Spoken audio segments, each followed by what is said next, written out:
anybody need a countdown? I don't think so. I think we're good to go. We should be ready to go. We've had enough time to sit around in the back. Anyways, everybody, welcome to the channel. This is the Toy Duo. We come to you every Saturday at noon. And we're going to be talking about all things Marvel, Star Wars, G.I. Joe, Action Force, McFarlane, Batman, anything we can imagine to talk about, we're going to be talking about it. We also have some reveals that we're going to do later on in the show to talk about. And let's just introduce everybody that's here. Everybody should know Connor from Fuller's Figures. He's joining us again, all the way from across the ocean. I say that, but you're saying, what do you mean? You're all the way across the ocean. But you're 2 oceans away if we're technical about it. Yeah. And then today we have Mark from Saturday Morning Toy Collector joining us. Hey, Mark, how's it going? Thank you so much for having me. This is an honor. I really appreciate it. I appreciate you coming on. We're going to get to know you in a little bit. But first, I just want to say hello to people in the chat because, you know, when we do a live stream like this, you know, the conversation is never as interesting if you're just having it basically amongst yourselves, and why do it on YouTube if we're not going to be listening to the chat? So please chat along. If you have any questions for Mark, Connor, or me, go ahead and make sure you ask them. Ask nice questions, everybody. But anyways, you know, when we get to the hot or not section, we really want some participation. Let us know what you guys think of the action figures. We're going to be talking about that Valaverse Vanguard today. Because they released some pictures and I was kind of making fun of the scaling earlier in the week. So we want to talk about scaling of vehicles and stuff like that and some of the pitfalls and stuff that go along with that. But we do want to get to know Mark. So first of all, let's check the chat out and see who's here. So I got to ask you guys a question. You're using StreamYards on a computer, right? Yeah. So from my understanding, the new StreamYards allows you guys to directly chat from StreamYards now. Is there like a box where you can type something in there? I'm doing it right now, as a matter of fact. I saw my friend Mark from Coffee and Toys. Yes. Yeah. So I wanted to say hi to him. So yeah, I can actually. Cool. I just linked my YouTube account. I'm able to like chat and see the nice. Chat and talk. Yeah. Because it used to be you'd have to go to YouTube to throw a chat in, but supposedly you can do it right from StreamYards now. I would say hi to Vagon, but he's probably not here because this was 43 hours ago he dropped in this. Unless he's still there because he was waiting the entire time. Let's see. Darth Lycan is here saying hello. Razaf is here. Hello. We got Jonathan Redmond joining us. Thank you for coming by. Dino from Geek Strong is listening. He said he was going to try to come on, but then he said he had to work because he's got a lot of toys that he has to pay for. So I think he took up a second job. He's out collecting cans on the side of the road right now. Let's see. Gerard Kane is saying hello. Look at that. Vagon is here live at last. He was waiting for 43 hours. Matt from Zero Toy Hunters. If you guys are not checking out his channel, go over and check out his channel. Also, he does some really great reviews. Matt, I sent you a message, asked you if you want to come on. You never got back to me. So think about a time when you're going to come on and join us on the Toy Duo, man. Duffman's Dioramas has joined us. Scuba Pete is joining the conversation. Do you know Scuba Pete? He's a huge G.I. Joe. Huge G.I. Joe guy. Coffee and Toys is here saying hello. Coffee and Toys. Check out his channel. Mark's a great guy. Yeah. Okay. We're gonna. I had him on my channel last week, and we had a great. Nice. Okay. Let's see. Everybody saying hi to each other. There you are. I see it. Let's see. Why doesn't Vern ever answer his phone? Yeah. So he likes to call people when they're live streaming. I put him on Do Not Disturb now. So. Let's see, Gerard Kane. Let's see, Duffman's. I'm just looking. A lot of saying hello. So Fighting Otaku has joined us. Hey, thanks for joining us. I think this is the first time I've ever seen you in the chat. So thanks a lot for joining us today. Hopefully we're going to be informative and a little bit fun here. Yeah, he's driving. Okay. I keep hearing this. I'm driving. I can't chat. But then the most chatty people are always the ones that are driving. Drive safe. Okay. Yeah. He can't chat, but yet he's watching a live stream. Yeah. He's watching. He's got it on his dashboard. So Mark, tell us. That's commitment right there. Mark, tell us a little bit about your channel, Saturday Morning Toy Collector. Yeah, so I'll try to be brief, but I'll kind of go back to the genesis of my channel. Back when COVID hit, I was working I was working in an office every day.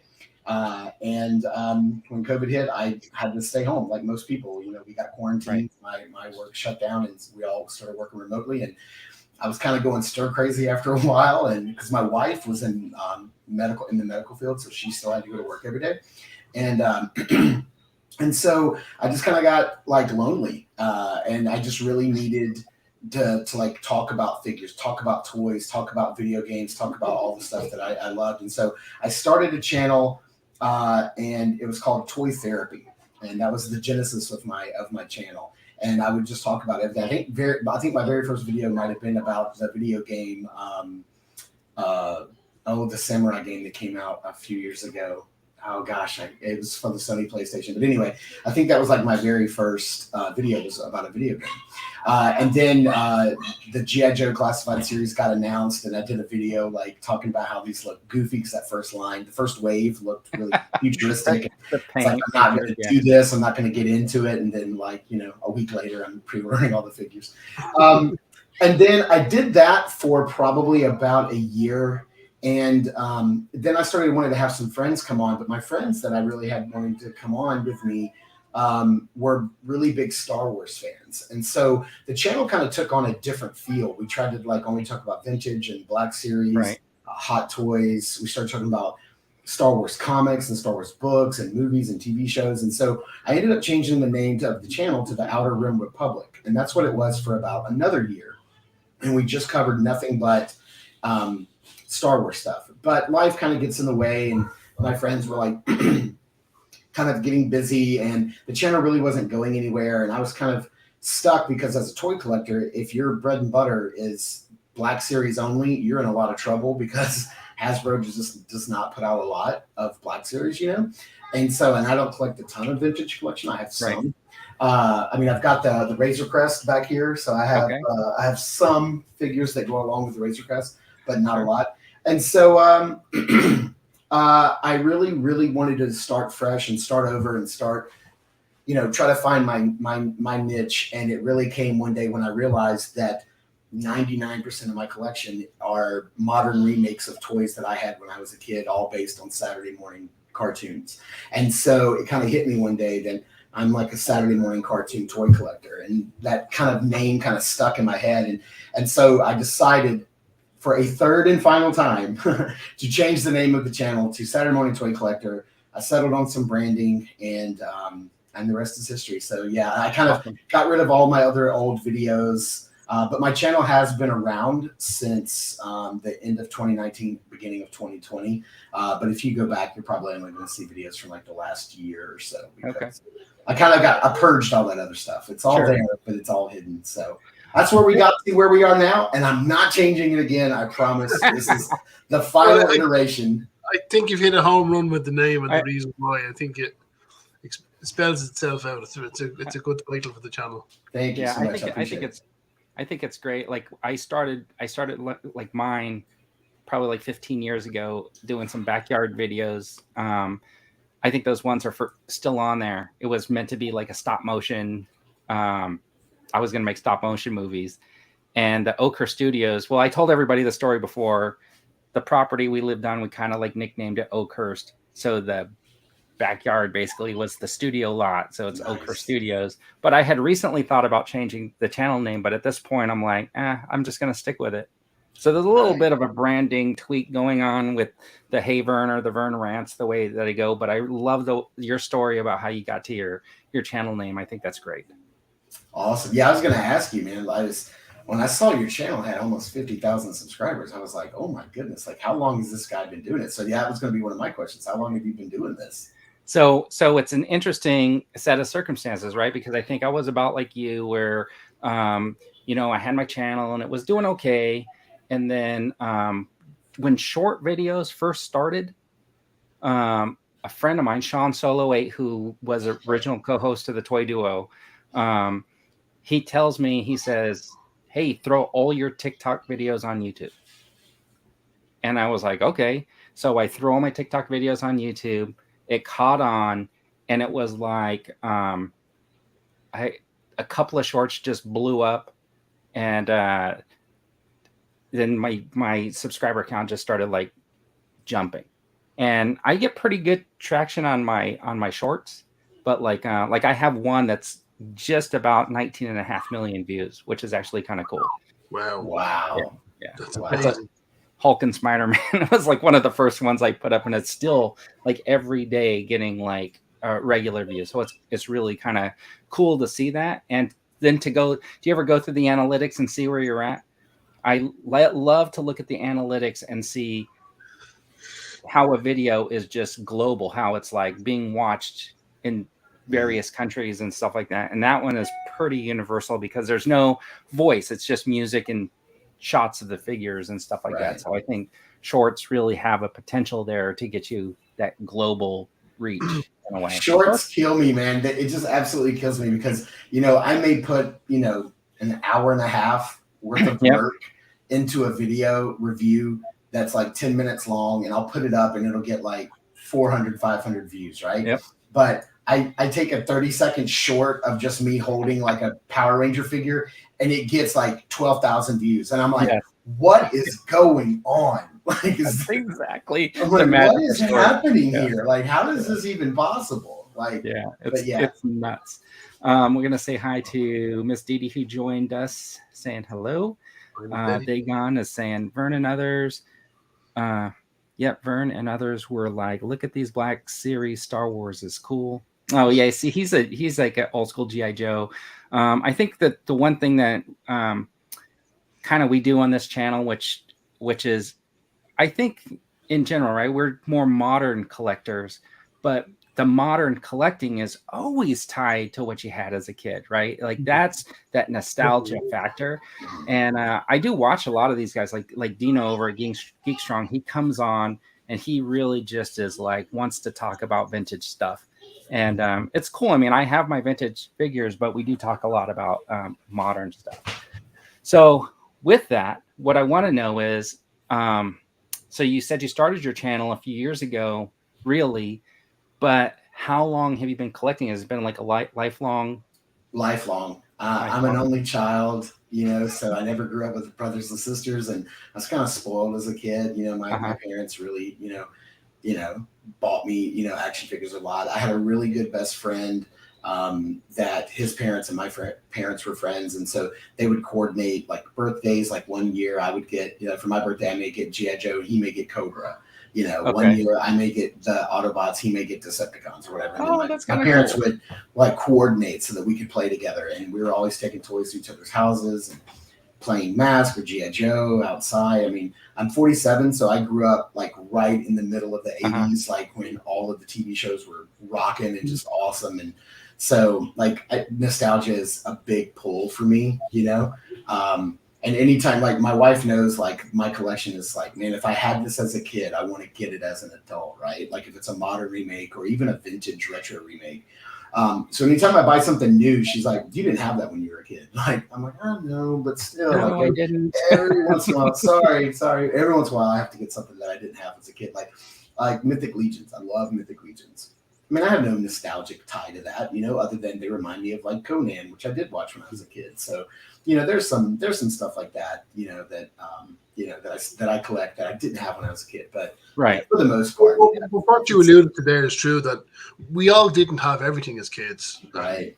But I had my set of toys, and my friend on the street had his set of toys, which would be slightly different. So we all have that nostalgic attachment to all these characters coming out through either us having it or our friends having it. So the pull is strong then for everything. And so many companies now are like remaking like the toys the way they looked when we were kids, whether it's Super 7 doing the Ninja Turtles that look like the Ninja Turtles toys, or NECA doing the Ninja Turtles that look like the cartoon, or Super 7 doing the Silverhawks. And then they just announced like at SDCC, like they announced like the vac metalized, like toy accurate.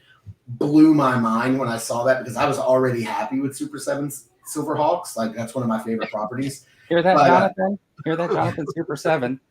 Oh man, I am trying my best right now to get Brian Flynn on the channel. Like, I've seen that he's gone on to do interviews with channels like with far fewer numbers than me, so I think I have a pretty good shot. But I don't know. I love Super 7. I love the team. I love the people. I love their product. I do have my complaints. I mean, they're not perfect figures by any means, but they're one of the companies that I buy a lot from because they're making the toys that I had and that I wanted as a kid. You know, whether it's, you know, I want to, like, they've announced they're going to be doing Tiger Sharks. I'm cool with that. Yeah. I would love for them to do like Cops, real Ghostbusters. Like, oh man, dude, they had the Cobra mothership at the Super 7 store in San Diego during Comic-Con. That thing just looked awesome. Of course, it's 3.75-inch scale, but right. It looked really cool in the display, and I was like, wow, this thing's neat.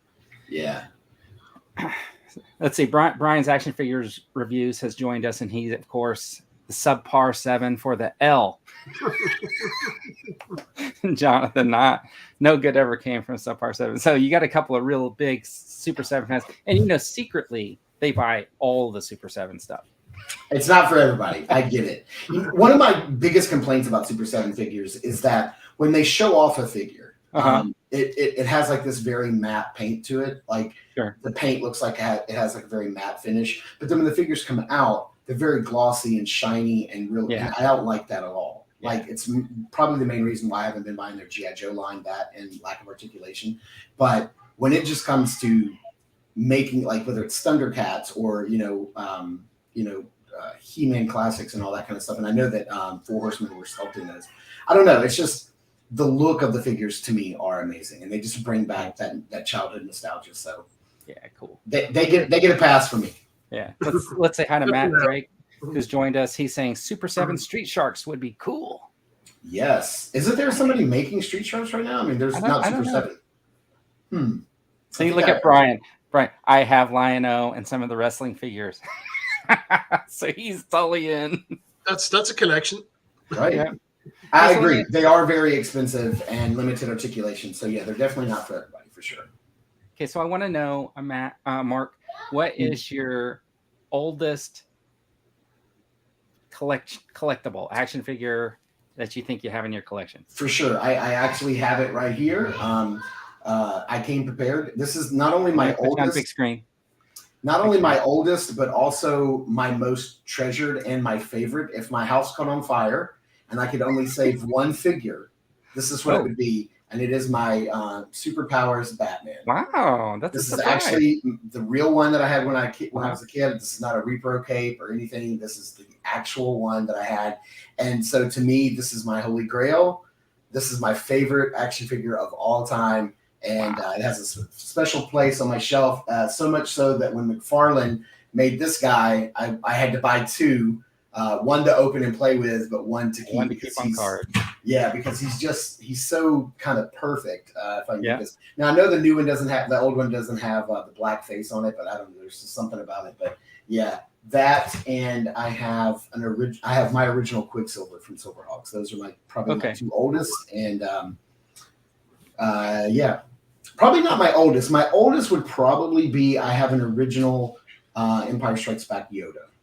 Okay. That's probably that's my oldest figure, but this is that's your favorite. That's my favorite.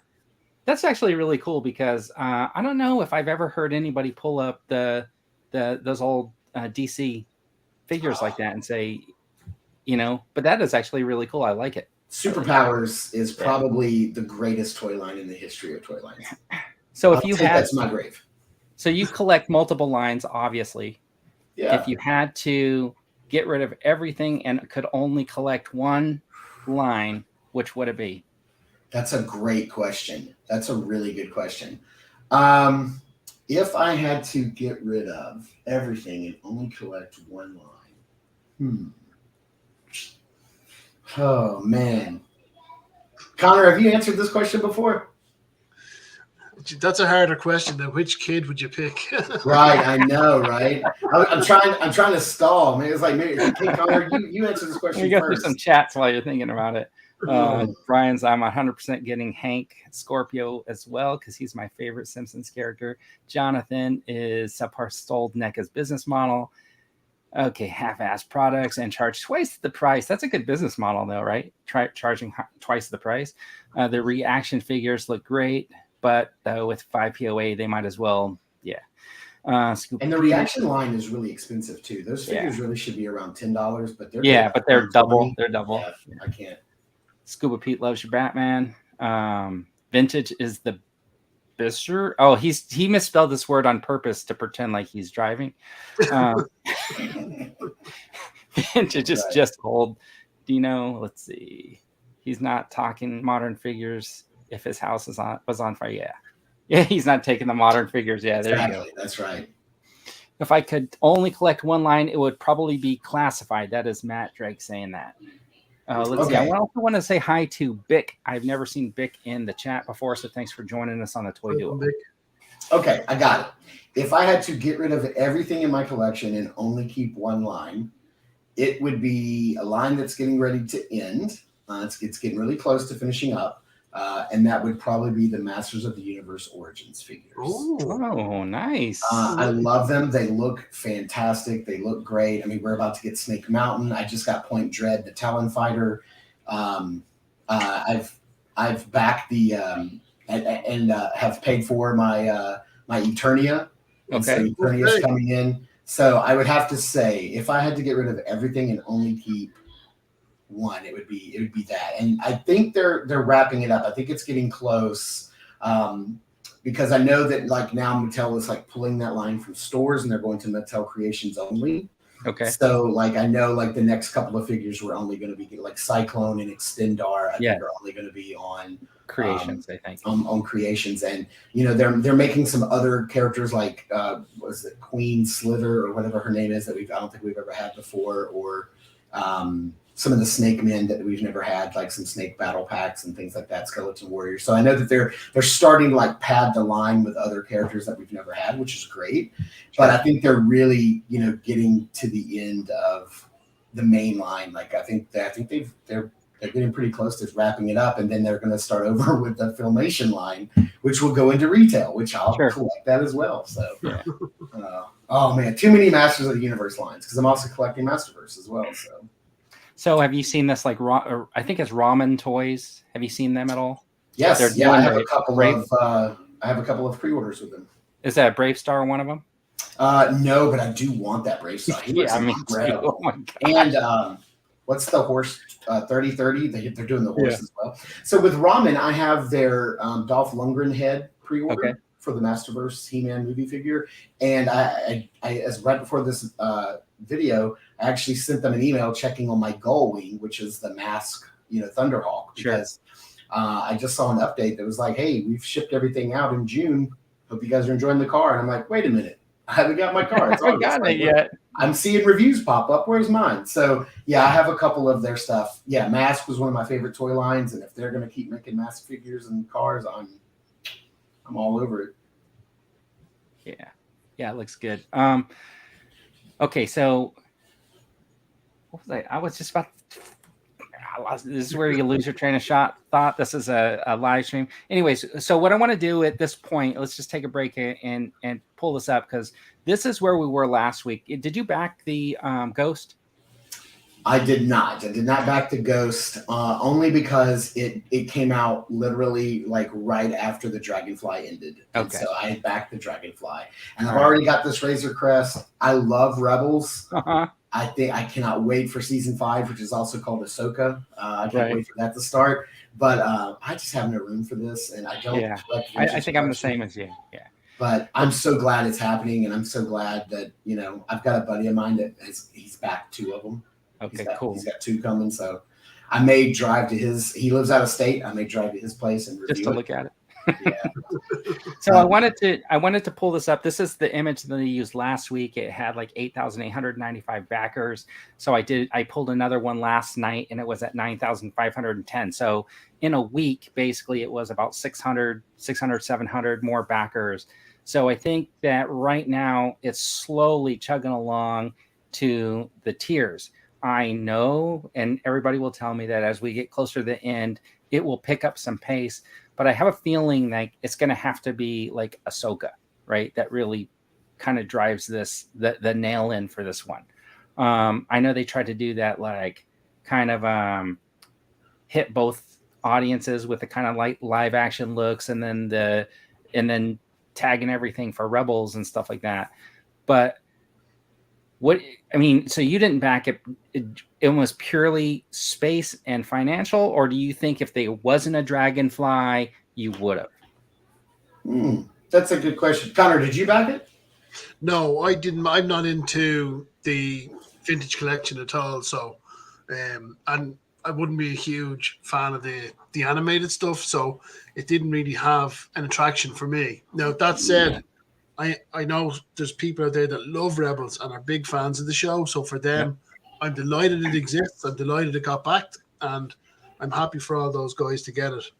Yeah. Just looking at the days left, though, Vern, I know you're saying it's slowing down, but I just with the price of it, people are probably waiting for 1 or 2 more pay periods to have that money put aside as well. Could be. So I think with the timing of it, I think we might see it picking up pace near the end of this month, and then of course the day or two before it finishes, we'll have that run on it at the end that we always get. Right. Yeah, I said it last week. I think that it really funded quickly because I think Star Wars fans were worried that if they didn't back a Star Wars HASLAB, that you might not see a HASLAB in Star Wars' future. I never worried about it, not once. I think when they started sending out the teasers that it was going to be like they did like an encrypted post where everything was written in Arabic, and I decoded it and I was like, oh, okay, front cannons, back cannons, docking light ramps or whatever. I was like, oh, this is definitely the Ghost. I know a lot of people were really hoping it was going to be the Ewok village, which also would have been really cool. But I think the ships do well. I wasn't worried about it at all because the Star Wars Vintage Collection, they've never not funded. The first one was, the very first HASLAB was the Katana, Jabba's Cell March. That been funded, no problem. Yes. The Razor Crest, which I got funded, no problem. It's the Black Series stuff that they cannot get made.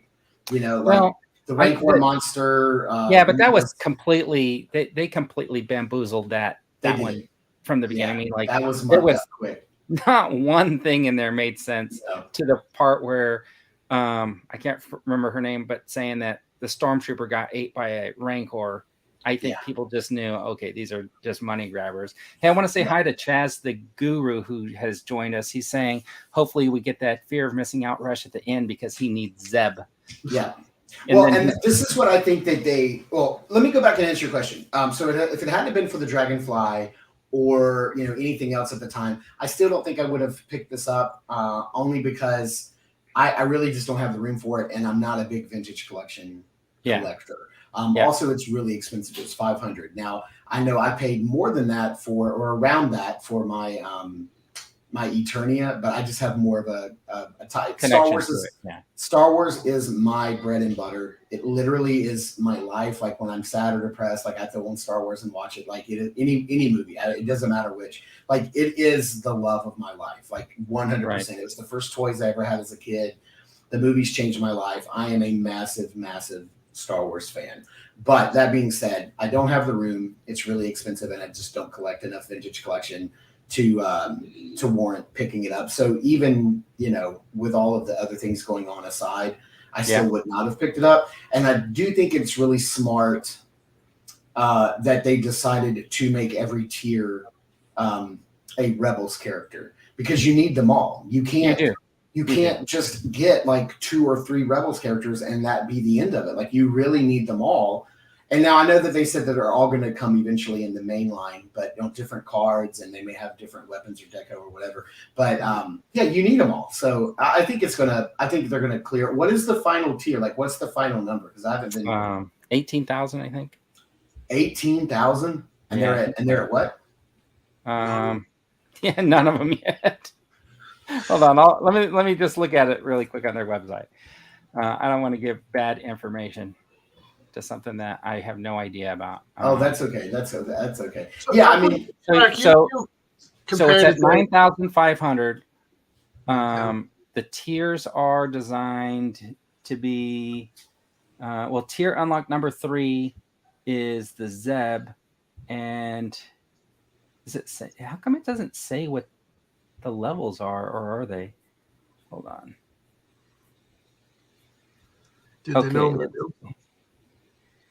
Yeah, hair comes with it. Let's see. She's in the base offering. Okay, 11,000 backers for tier 1, 14,000 for tier 2, and to get Zeb at 17,000. So 17,000. What are they at currently? 9,500. Oh yeah. And how many days are left? It's sometime in September. Right? No, it's like 40 days. Yeah, they got plenty of time. Right, yeah. And you know, it always picks up at the end. Yeah, I think they're going to do it. Yeah, there's no doubt. But you're right. Like the Rancor had, like the Black Series Rancor had, that was chanked up from the very beginning. They were like, oh, one of the tiers is some bones. They were going to throw in a carded Salacious Rum who has never been down in the Rancor pit. I mean, it's cool and everything, but I mean, they were getting ready to release that creature pack, so they were already producing them. So they just threw one on a card and said, oh, well, here's something that we don't have to spend any money and we can add it as a tier. And Luke, while I understand, you know, why you would bring Luke into it, because but why wouldn't he be a mainline figure? But why not Malakili? I mean, he literally was the Rancor keeper. Like, they added him. They added him the day before it ended. Yeah, and it's just you're right. That was so. Yeah, the Black Series have never funded. They've never had one fund. So Vintage Collection, I think they're fine. Scuba Pete is saying that's not running because they're limiting people to 5.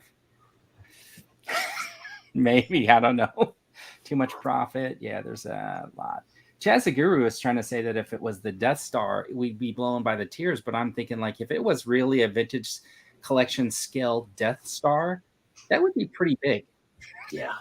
You'd have to keep it in your backyard. I'm not sure. Section of the Death Star. Yeah. We're not going to talk about that Rancor again. Yeah. That's like sandpaper. Yes. Scuba Pete saying just doesn't think $500. He likes the Rebels, but not $500. Right. Yeah, I agree with that. Bad price. I was just thinking that because Mark, you alluded to you just backed the Eternia playset and that 40 days. This was a lot of money for 500. So I was just thinking a vehicle is far more displayable in the collection, looks better than a playset, but arguably then a playset comes with more and you get more features with it and more functions with it. So I can see that kind of trade-off where for $500 I might gear towards a playset rather than a vehicle. It's quite a lot for a display piece, isn't it? Where a playset you just get more, as I say, playability out of a playset. Yeah, I mean, I've got Castle Grayskull right here, like right up there from the Origins line. I've got Snake Mountain coming. I never had Eternia as a kid. That thing goes for crazy amounts of money now. Like if you go to get a one, it's like $2-3 grand. I just, it's something I've always wanted, but I've never had the opportunity, nor will ever have the opportunity to own one. So when it came out, I'm like, I am back in that now. And also, with that too, we didn't hit all the tiers. Like one of the final figures wasn't unlocked, but it's still getting made, and I'm happy with it. But yeah, I love Rebels. It's probably my favorite Star Wars cartoon, but I just don't have the room, and I wouldn't want to hang a $500 thing from my ceiling because I'm sure it would fall eventually and crush one of my kids. Mark went in on Scuba Pete went in on the Eternia, so he's giving you the thumbs up on that. Oh, yeah. Vic is wanting to know, what do you guys think? What a $500 Tomahawk fund? This is a G.I. Joe classified. See, and this is the thing. It's a classified series scale vehicle. Tomahawk, what would the tiers be? I mean, they were talking about being able to do some of this stuff at retail. So I'm like, I don't know if they need a $500 HASLAB if they can do some of it at retail. Yeah. I have a couple of videos planned for G.I. Joe classified series of vehicles, both for G.I. Joe and Cobra, that Hasbro could make and not have to do a HASLAB. Yes. And one of them was going to be the Vamp, and they beat me to it. Yeah, because they announced that before I could get the video out. They announced it at SDCC, and I'm fine with that. Even if there's no room at retail, if you can't put it at Target or Walmart, just put it on Hasbro Pulse. Make it $100 and people will buy it. Like, not everything has to be crowdfunded. You know what I'm saying? Like, agree. Yeah. I don't need everything to be crowdfunded. Right. It's make some smaller vehicles. Like, start making play sets. I mean, G.I. Joe was built on world building when we were kids. Sure. Smaller vehicles, motorcycles, little play sets are like just a little gate and a tower. You know, there's those little points, you know, checkpoints and stuff, and like gun turrets, and like give me that stuff that doesn't have to be, you know, that can be $30-$40 on Hasbro Pulse, and I don't have to crowdfund because I ain't got the money to crowdfund 2 or 3 projects every year. Right. Okay, so Super 7 has this Thundercats Cat Slayer. Last week it wasn't backed yet. It was like, I can't, 2,500, but it finally got backed over during the week. And so it's getting made. It's still got a ways to go before it gets to the first tier. You had a video where you said, hey, pay into this GoFundMe and I'll review it and then give it away to, you know, as a giveaway to people who contribute to buying this thing. So want to talk about that? Yeah, for sure. I thought it was a really good idea at the time. When I had this idea, I was like, you know, let me do this thing where I'll do a GoFundMe.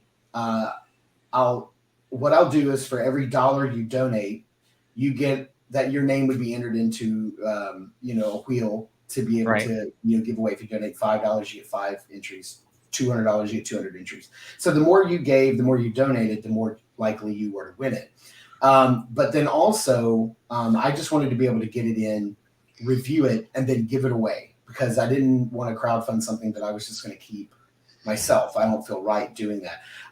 Also, I could not afford, because of the Dragonfly, I couldn't afford to do this. It's really expensive. But the main reason is I honestly don't have room. I mean, even if, you know, Super 7 were to say, hey, Mark, we love your channel, we'd love for you to review this, we're going to send you one. Like, I would still give it away, sell it, send it back to Super 7, because I literally have no room. This thing is as big as one of my children. Like, I could not keep this anywhere in my house. It would have to stay in the box. And so, so I started a GoFundMe. GoFundMe has changed a lot over the years. I stupidly thought that GoFundMe was very much like Kickstarter. And so I just didn't read the fine print enough behind the scenes stuff to realize that the GoFundMe really didn't have an end date. Like, it's not like Kickstarter where you're up for 30 days, 45 days, whatever. You kind of can end it whenever you need to. You can keep it going as long as you want. Also, I didn't realize that it's also not like Kickstarter in the fact that if you don't meet your goal, you don't get the money, right? But that's not the way it works with GoFundMe anymore. You get the money regardless, whatever your ask is. Like, I was asking for $850 because it was $650 for the Cat Slayer, $100 flat shipping from Super 7, so that's $750. Taxes was $50, and then GoFundMe was going to take about $50 in fees. So I was asking for $850, which would cover everything. I would be out no money. I would get it in, review it, and then send it off. But what started happening was I realized that if this ended and I only got, let's say, $250, I get to keep that $250. I don't have to give it back. I don't have to refund it. And then I'm on the hook for the remaining $600, right? So like, I can't afford to pay for that. Like, I couldn't do that. And so a friend of mine was like, well, if you pay $600, does that mean you get 600 entries? And I'm like, yeah, wouldn't that be great? Like, you Can you imagine doing the drawing on that? And I win it, right? And I win. I get to keep it. Yeah, how fair is that? So when I realized that was the situation, I instantly was like, this is not a good idea. I think I'm going to have to pull this down. And then what happened was GoFundMe sent half of the money straight to my bank account. And then I realized it says in the fine print that any money sent to your bank account can't be refunded. And so I was like, this is not cool. So I had to contact GoFundMe, and I was like, listen, this was a really bad idea. I shouldn't have done this. I'm sorry. I need to refund everybody that the money hasn't already been sent to me. They're like, yep, no problem. We totally understand. They sent the money back to, I only had like 5 backers. So they sent the money back to 3. And then I just have to cover the rest. One gentleman was like super nice. He's like, I do not want you to refund me at all. I want you to keep, my donation for your channel. Buy a figure, review it. And I'm like, if that's what you want, I will. The other 2 people I've refunded personally, or will be refunding personally from my own account. So it was a really bad idea. I thought it was a great idea, but when I realized that at the end of the day, like when this is over and done with, if I don't meet that goal, then I'm on the hook for the rest of it. And and I don't want to be divorced. So here's I had thought about doing something similar, but I'm trying to like read about it, and I'm trying to decide if it's considered a raffle, and if that raffle is considered illegal in your state because it's gambling. Right. Yeah. Yeah. If I had thought about it a little bit further, I think probably what would have been better to do is do a Kickstarter. Yeah. Do it on Kickstarter, do the same exact thing, and literally say you can donate any number amount that you want, and like only put up there like tier like $1, right? Right. And then so you can donate that $1, or you can donate $50 or whatever. You can do a custom. You can do a custom thing on Kickstarter, and then if I don't make the money, then all the money automatically goes back. And that's probably what I should have done. It's probably too late for me to go and do that now at this point, even though I think it's still the viable idea. Right. I think it's still going on. Like the Cat Slayer is still going on to like the middle of September. I probably do have time, but at this point, I'm just going to take it as a lesson learned. And my heart was in the right place, but at the end of the day, I didn't feel good about taking money and it already being in my bank account and then having to like refund that out of my personal bank account. And I should have done more research. That's what I should have done. But, but as you say, your heart was in the right place, and the concept was really good. It was a good idea. I thought it was pretty decent. I even thought about it. Maybe I'll win. Randall saying that he was the friend that convinced you could be the winner of your own raffle. Yes, that's my buddy Randall. That's my best friend. He lives here in town with me. Yes, he did. He was like, dude, can you imagine if you kicked in $400 and then you win? And I'm like, dude, I can't do that. Are you kidding me right now? Randall sounds like a really bad influence. I like him. Yeah, I'm agreeing. Let's say hi to Mr. He's a math teacher. I have to take his math word for it. All right. So Mr. B has jumped in. Let's see. That's good. GoFundMe easily helped you. That's nice. It was a great deal. Just figure out a way to do it. Yeah. You just probably, I don't know how you would work that. Actually, you make a good point about being a raffle. I think it's illegal in Florida. That's what Randall's saying. Yeah. He's my math teacher, my attorney, my lawyer, everything. Yeah. My confidant. Yeah. Gambling being illegal for adults is just so crazy. Yeah. Donate 400 myself. Yeah. Now he tells me this. Yeah. Now he's telling it, right? Mr. Cheeseburger, we love you, Mark. Love the idea and the channel. That's pretty cool. Yeah. Nice one, Mr. Cheeseburger. Okay. All right, so let's get back to this. So the other thing I wanted to talk about in general was, before we get into the hot or not section, is Valaverse, who makes Action Force figures, is working on the Vanguard, which is based on the Resvani tank. So it's a military style vehicle. They have a poll right now, and I did post a link to the poll in my Twitter, and they also have it posted. But the funny thing is like, if you have the time, you can just continue to vote, right? Like you yourself can go in there vote. I probably voted for the black like 17 times already. Just because. That's commitment. Right? But the more I think about it, is that gray one actually, I think it looks way better than the black. The gray with black, I kind of like. Now, I know a lot of people will probably pick that desert color just because I think desert's popular right now for the look, but that traditional green also looks good. Yeah, but if you were going to get this vehicle and like say the G.I. Joe, the Vamp or whatever, and have them next to each other, green on green would be good. And, like that type of a sequence. But then if you have just a bunch of green vehicles or whatever, would you want an off colored to go with, to go, so you have mix and match or whatever. I think the desert probably ticks most boxes. Yeah, but see, so here's where Connor's at, right?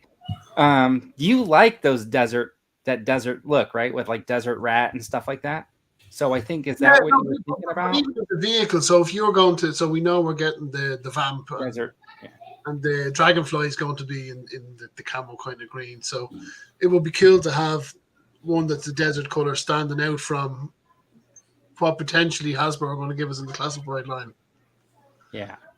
I think if I were going to get one, I would probably get the lower left one, the one that's the dark black and the dark gray.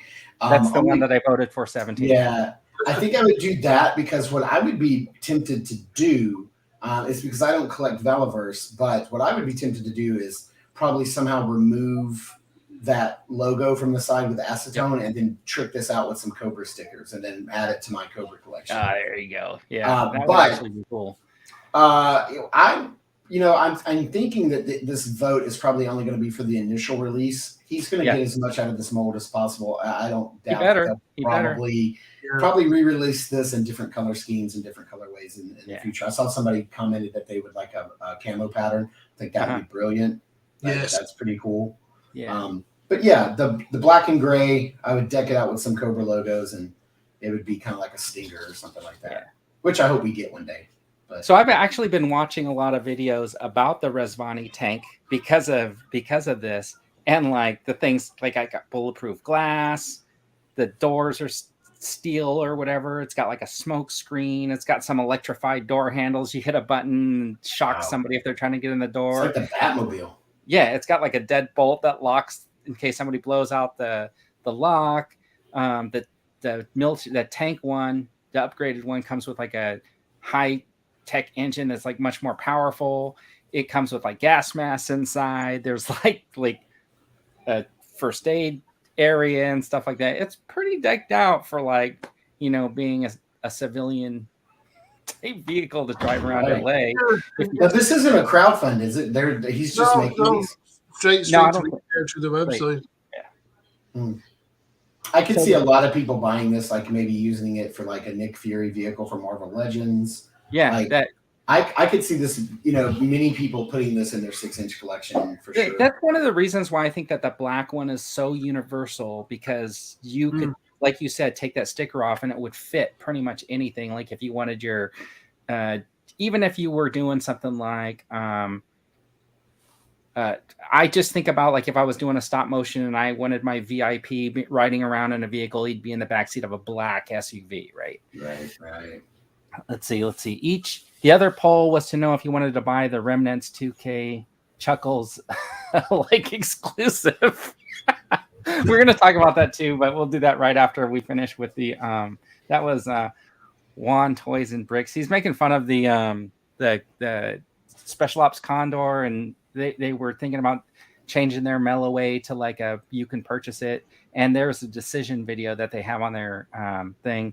But anyway, so they did release some pictures, and this has got the 4 figures in the seats, and it's got one guy with his turret in the back with the door open. I think it looked pretty cool. Then he released like this picture. This is a side view. It looks pretty good. That's Duster. So Duster is based off of Tim Kennedy, right? Who's supposed to be 5'11", just so you know. So I was going to say this truck looks like it's around 110%. Yeah, so that is the argument that everybody's using, is like, well, I heard somewhere that it's 110% scale for whether for the pre-production, and I'm thinking like, okay, but I don't think I've ever read that anywhere. So did they just say that in some live stream or in some podcast or something? That's what I need to know, is where did they say it or where did they put it? Because every time I read about it, I feel like this is the vehicle and this is the way it's going to go, right? So if it's 100, it's a great scale. I mean, compared to that figure, and I did have like I said before the show started, I did have a few of the Valaverse figures back during COVID because there was like nothing coming out, but I did pick up some, and I remember having them, and I would say this looks pretty good. Yeah, so I didn't hear that anywhere now about the difference in scale, but looking at that image, I don't see an issue with it. And I think looking at this one, it looks great, right? Yeah. So here's the side view, and I think even looking at it this way, I think looks really, really good, right? Like you don't see like a big issue. My thing was, so I did this picture to sort of show. I took the same image and I just lowered it to the ground to show you that his head basically just comes up to the lower part of the window. And then I found a picture of the Resvani tank with a dude standing next to it.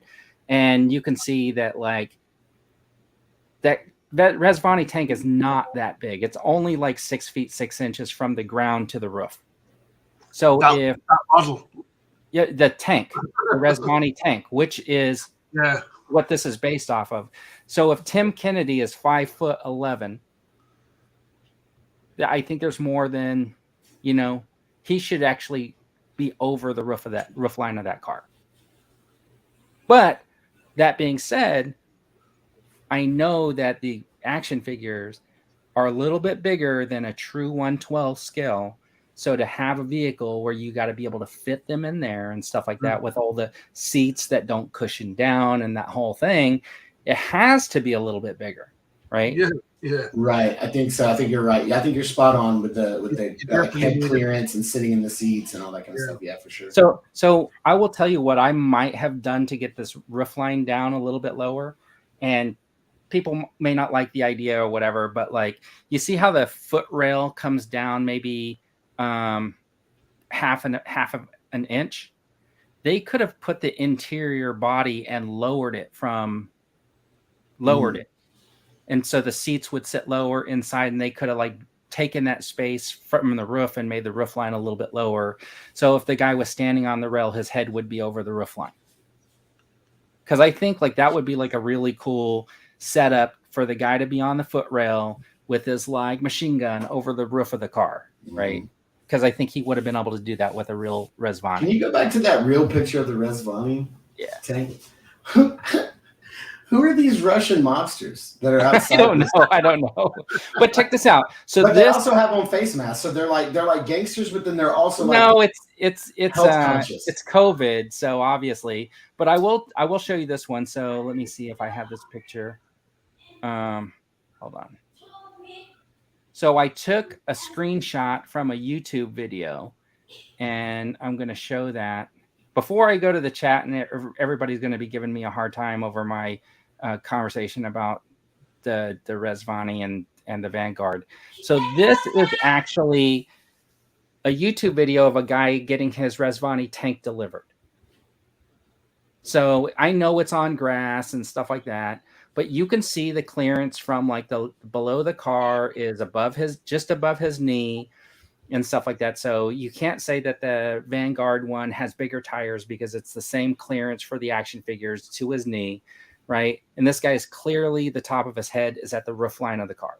But if you look at the guy standing near the back of the vehicle there, there's not a lot of space in the back. And if you go back to your image, then we've got a guy with a machine gun in the back. So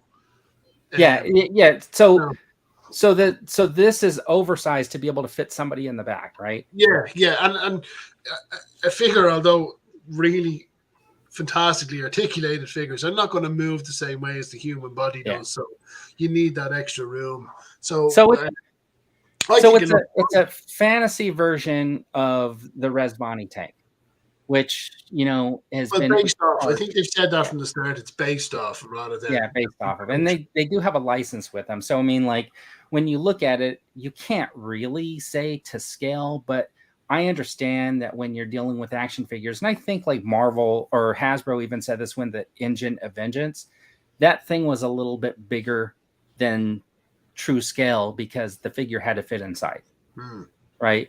And I ran into that same thing when I did my my custom one, right? This is a 1/12 scale RC car, and the figure does not fit in here without the seat being reclined with his head sitting up. There's just not enough room in here. But if this was lower, you wouldn't really necessarily notice it, and you could like have more headroom. Yeah. But I mean, overall, I think I know I posted some pictures of this. I posted this picture, and it was very interesting. Some of the response that I got. I mean, people just immediately came after me, but I just was really just showing like how different it is from the real thing. Yeah, unfortunately, we live in a time where it's not okay to start a conversation sometimes. But no, I can see what you were going for. Like, I mean, it is slightly off the scale. So I know there was some commentary about the scale of it, but at the end of the day, it's a toy.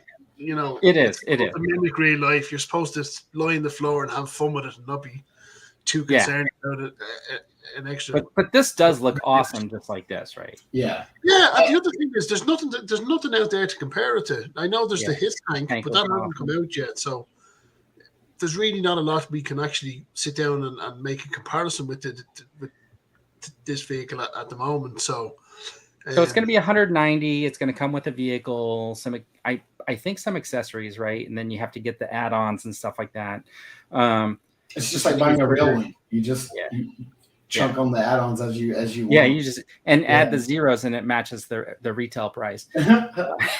Look, I think it looks great. Honestly, I mean, I'm not going to be buying one more than likely. So, but I don't have a dog in the fight. But to me, I think it looks great. If they have to make it a little bit oversized to fit the figure, I would rather it be a little bit oversized and my figures fit inside of it perfectly than for it to be, true 1-to-1 scale. I mean, I don't look for true 1-to-1 scale in my action figures or anything like that, or my, stormtrooper helmets that I buy or any lightsabers. Yeah, I can't wear them because they're too small. But right, like if it's, if concessions have to be made, it is totally.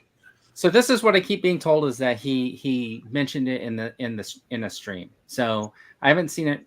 I haven't seen him say that, and I think if he said it at Joe Fest during their presentation, I missed it. But 175 to 190, right? It's way cheaper than what Hasbro wanted for that Engine of Vengeance. Collecting with Cool is here saying hello.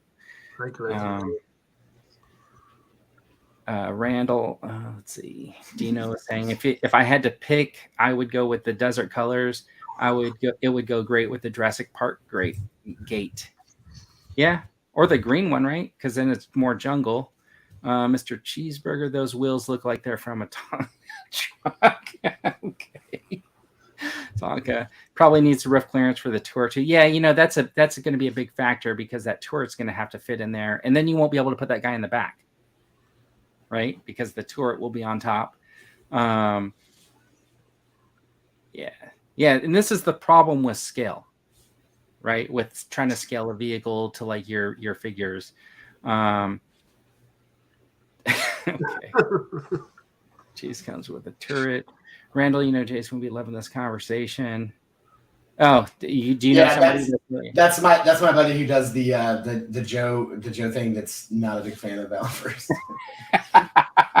All right, we need to talk. No, I love that. I love Mr. Cheeseburger's comment. The Vamp is the only way to go. Under $100 figure in terms of accessories. Only GI Joe is GI Joe. Yes, it's true. Only GI Joe is GI Joe, except for when they used to be Action Force in Europe. Exactly. The Vamp is much smaller. Okay, look. Okay, this is even in our chat. The Vamp is under $100 with tons of accessories. The Vamp is much smaller. Yes. Let's go, everybody. Rubber wheels. Yeah. I wonder if the Thundercat fans are like, that Cat Slayer is not true 1-to-1 scale. Like, I don't know if this. I don't know if that's the exact height of the. It's big enough. Okay, so what they were talking about was, have you seen this Covert Ops Condor? Wow. Okay. So it's a Melloway figure from Valaverse, and what they did was they said 20 action. It was $15 with 20 action points, which you would clip off your box and mail in, and that was the deal. So apparently he's gotten a lot of feedback of like inbox collectors who don't want to cut the points off their box, or people that don't have enough points wanting to know how they can go ahead and buy one. So he put up a video asking people to say whether they like the idea of just making this dude available for like, say, $45 on their website or $15 with your points. So he apparently got a lot of feedback, and I thought that was pretty decent that he did a video and asked for people's opinions. I like that. I like the idea of clipping the things and mailing them in. And and that's the whole idea.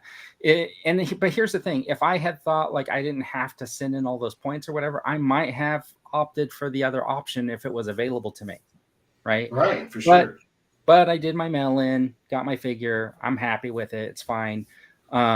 So what they ultimately decided apparently was that it's going to be a $15 figure with your points, unless you see them at a convention, and then it'll be $45. And that's the only other way to buy it, is if you go to a convention, and they have it in their booth. Like, they haven't run out. then it'll be $45. I know hindsight is not always the best way to look at something. So when he started releasing this product with the action points, it was for something in the future. And I suppose he hadn't worked out all the details yet at that stage. So I had 20 action points and I availed of it. I sent them off. I got my Condor figure and I was thrilled with it. So, but when he put the video up, there was multiple reasons to ask him the question. So which I thought was fair. I know inbox collectors were sort of a bit miffed, but then I had to cut my boxes up. So I had to make that choice. But what I did think was fair game was him asking the question about making it accessible to other people that didn't have the points, was because as an international buyer, I had to send off my points and I had to pay my $15 plus the standard $8 shipping fee. Then I had to pay an extra post forwarding fee to get it over here, and then I got a hit with customs. So I can see why it wasn't viable for some people. So he was given that option. I thought, right, that's fair game. I thought the price point was a little bit high, but I could see he was trying not to upset the people that did go and slash their boxes as well. So here's how to solve that problem. What he needs to start doing in the future is not making the points on the box. It needs digital points. The points, I would say, would probably what be the easiest thing to do would probably be to print them on a separate card that's inside the package. Yeah. So when you open the package, you pull the figure out, you have a little card that's got your points on it, and that's what you mail away from now on. That way you're not cutting your boxes. I almost think that in this day and age, like, he's got a website, and if you go and you buy their stuff, because most of your purchases are probably direct from him or something like that, and somehow it captures points digitally, or you go to the site and put in like some sort of a code that you bought it, like similar to when you get a digital movie, you go home, you can put in the code and it's available on iTunes or whatever. You go to their website, go to your account, put in your little code, and it credits your account with 2 points or whatever the point system is. And then they're digital, and you can just click when you're ordering, you order the points thing, and then it subtracts it from your total number of points. Right. Yep. You can do that as well. Another easy fix. But again, that's in hindsight. You know, when he launched the line, he was just trying to give it a little something, which I did appreciate. And I really enjoyed sending off the points and waiting to hear back. We got the email that it was shipping, and because in Ireland we never really got to do that because a lot of the toys we got would only be UK only, so we couldn't send off from Republic of Ireland to get a mail away from the UK over here. So we never got to do that. So for me, it was my first time having a mail away, and I really enjoyed the process of it. I did. I put Duster's gun on, but I put it backwards under his shirt so that it would be like a little side holster. And I thought about cutting it off and just gluing it onto the side, like on this side, and just having it like a tuck up, like that, so that he would be more covert. Because that looks pretty cool, actually. It's a cross draw at this point. Nice. It looks really good. But let's see. Hold on. Yeah, I think there's some votes for digital. Okay, big. It's like point. Okay, point for you. I have made 3 videos about their website, so I get what you're saying, Connor. Hate to tell you, mate, but I was able to send off for all the Melloways back in the day. Yeah, that's only because you were south side of Dublin, Jonathan. Yeah, you're practically British on that side of the city. Yeah, you know, the points thing for me is I wanted to send them with tracking, just so like I could see that when they arrived or whatever, and so it was a little bit more than just sticking them in an envelope and putting a stamp on it. So it was a little bit more, but that's hardcore. Yeah. Oh yeah. Well, Rakonda's holster, the shoulder one, has that like strap there. I wish that they had one that was just like the double loops and had the like string on the back, because I totally would have put that on the Condor if I had one. I got to find a figure that has that type of a belt loop. I had Melloways down here, Motu, Star Wars. I still have some of my Melloways Star Wars stuff. Yeah, because remember on the comics and that used to be sent off, but it would say UK only on it. Yeah. Left Coast Graphics has joined us. Hey, Rick.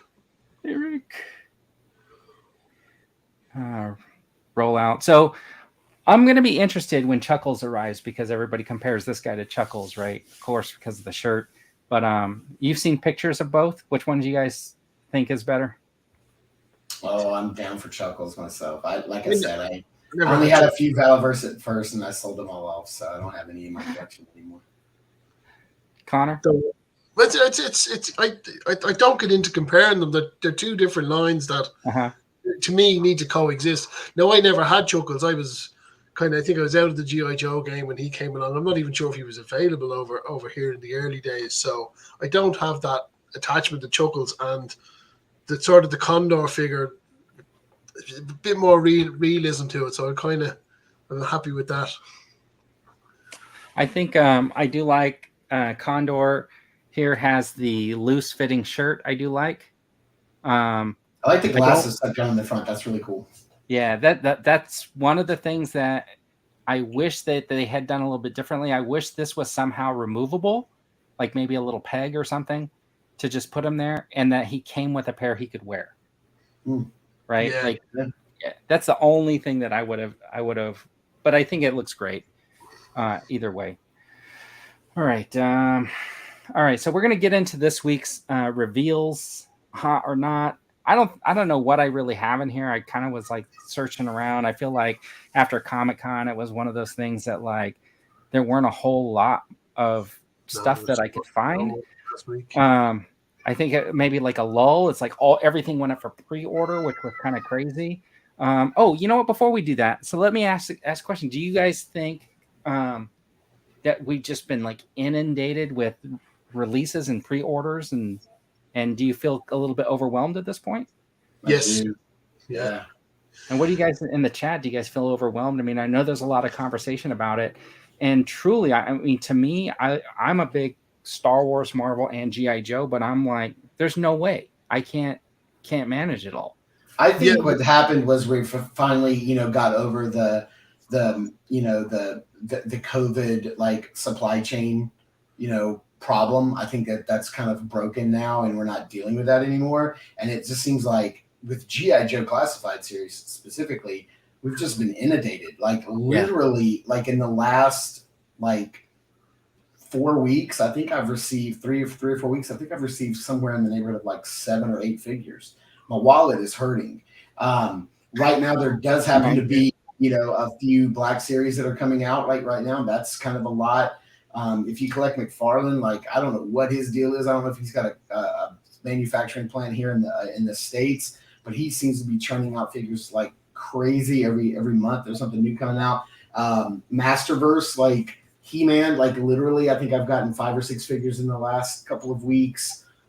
Power Rangers, I mean, it's just been, there's so much stuff. It's like flooding out right now, and I think it's because they're trying to get everything out right now for the summer, and then get things to where the ramp up for Christmas is getting ready to hit. Because I know, like in my area, like all of my Walmarts are doing a reset. All of my Targets are currently doing a reset, getting ready for the holidays. So I mean, it's August. It seems like they're already getting ready for Christmas. So maybe that's why. But yeah, there's been a lot come out in the last. I'm so backed up with reviews. Like right now, I literally had to put a poll on my channel the other day and was like, hey, what do you guys want to see? Because I've got so much. Like, I have no more GI Joes for you. There's no more GI Joes. I feel like my viewers are kind of like that meme with Dave Chappelle, where he's like the crackhead. He's like, y'all got any more of them Joe reviews? Like I'm completely out of GI Joes right now until the Arctic Bats show up. But other than that, I've got a ton ready to go. So.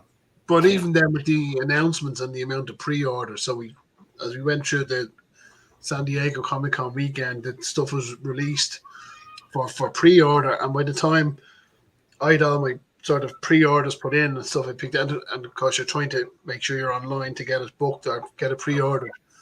I thought, right, I'm done now. And then this week they announced the X-Men wave, and I'm not a big Marvel collector, but I was like, oh, I really want those. Get some. Really want those X-Men figures, and nice.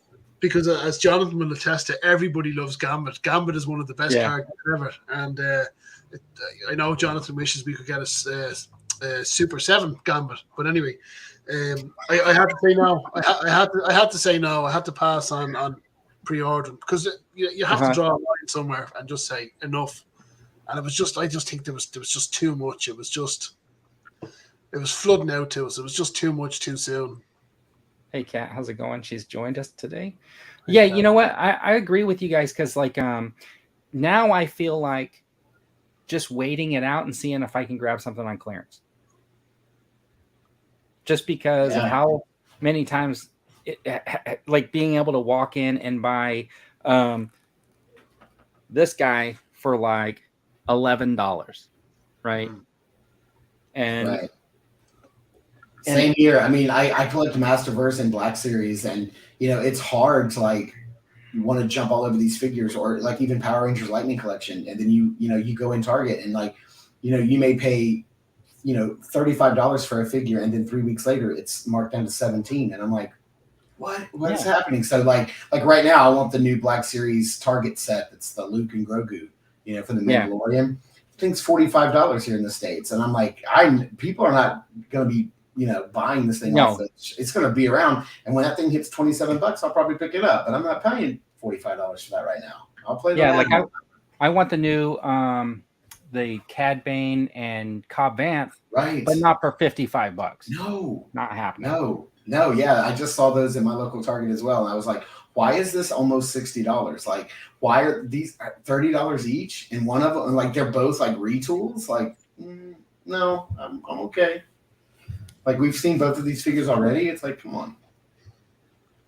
This is true. Not everyone everywhere has clearance. That's true. So I was really looking forward to this one. So I was glad to find it in store. But like now I'm seeing all the pictures and the shelves are just like loaded down with them. I'm like, maybe I could have just held out like a few more weeks or whatever. It would have been on clearance. So we'll see. I think we're all getting a little bit more confident with the waiting game now with stuff. The way Isn't it? Yeah.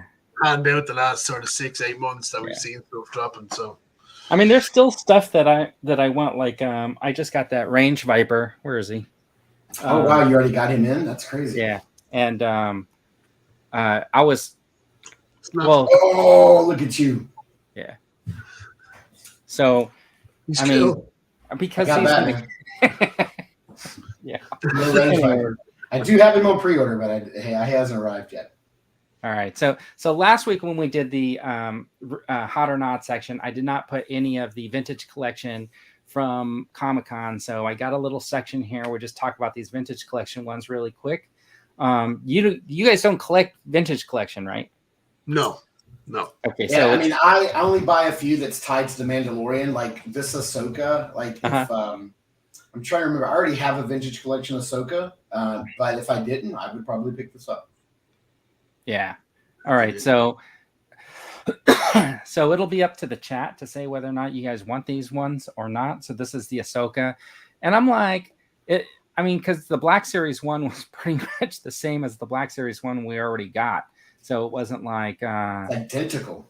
Yeah, it wasn't anything for me. But overall, I mean, this does look like the character in the show. So I think, it's pretty decent. Brian from Brian's Action Figure Reviews is saying it's a not. And let's see. Can relate, Matt. Yep. What about the Life Day Chewie? No. No? No. You know what's funny, though? Honestly, here's the thing. This is vintage collection, so I have to pass. If this was Black Series, yeah, you 100%. I might have picked this one up.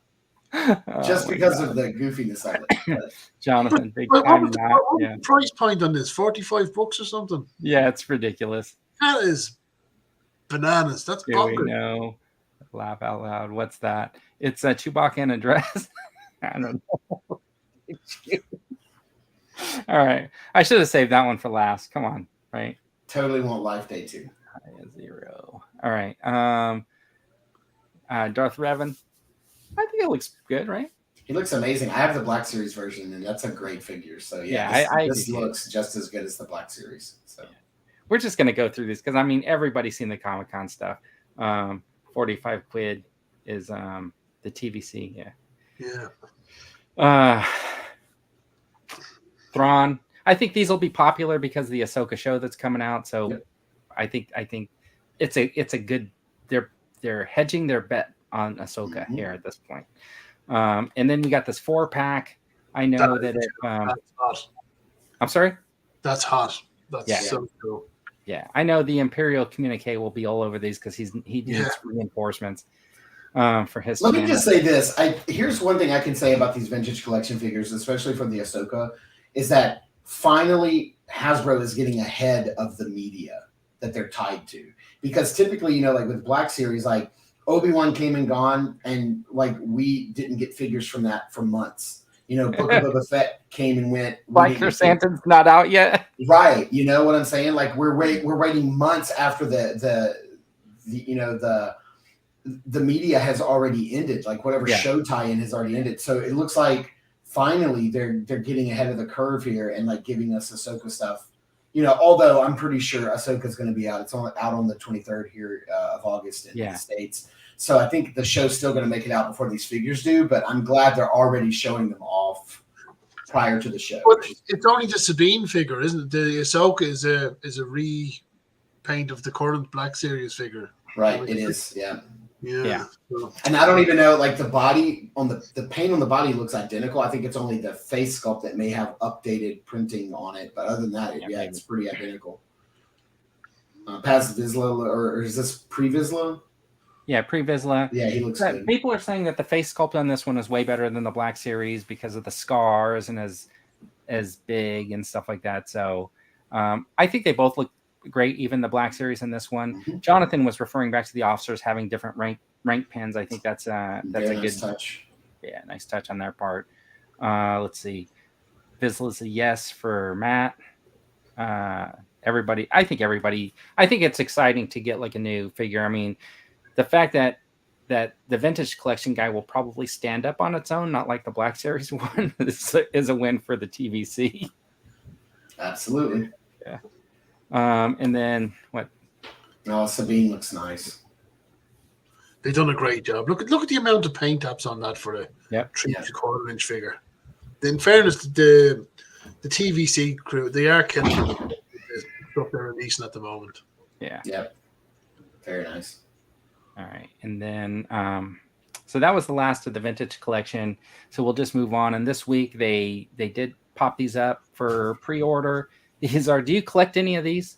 I do. I pre-ordered the Superman and the Joker. I only have a couple of these. I have a Batman shrine over here to my left. Nice. And I already have the Batman and the Robin there. Batman is like my favorite comic book character of all time. Got a little Batman.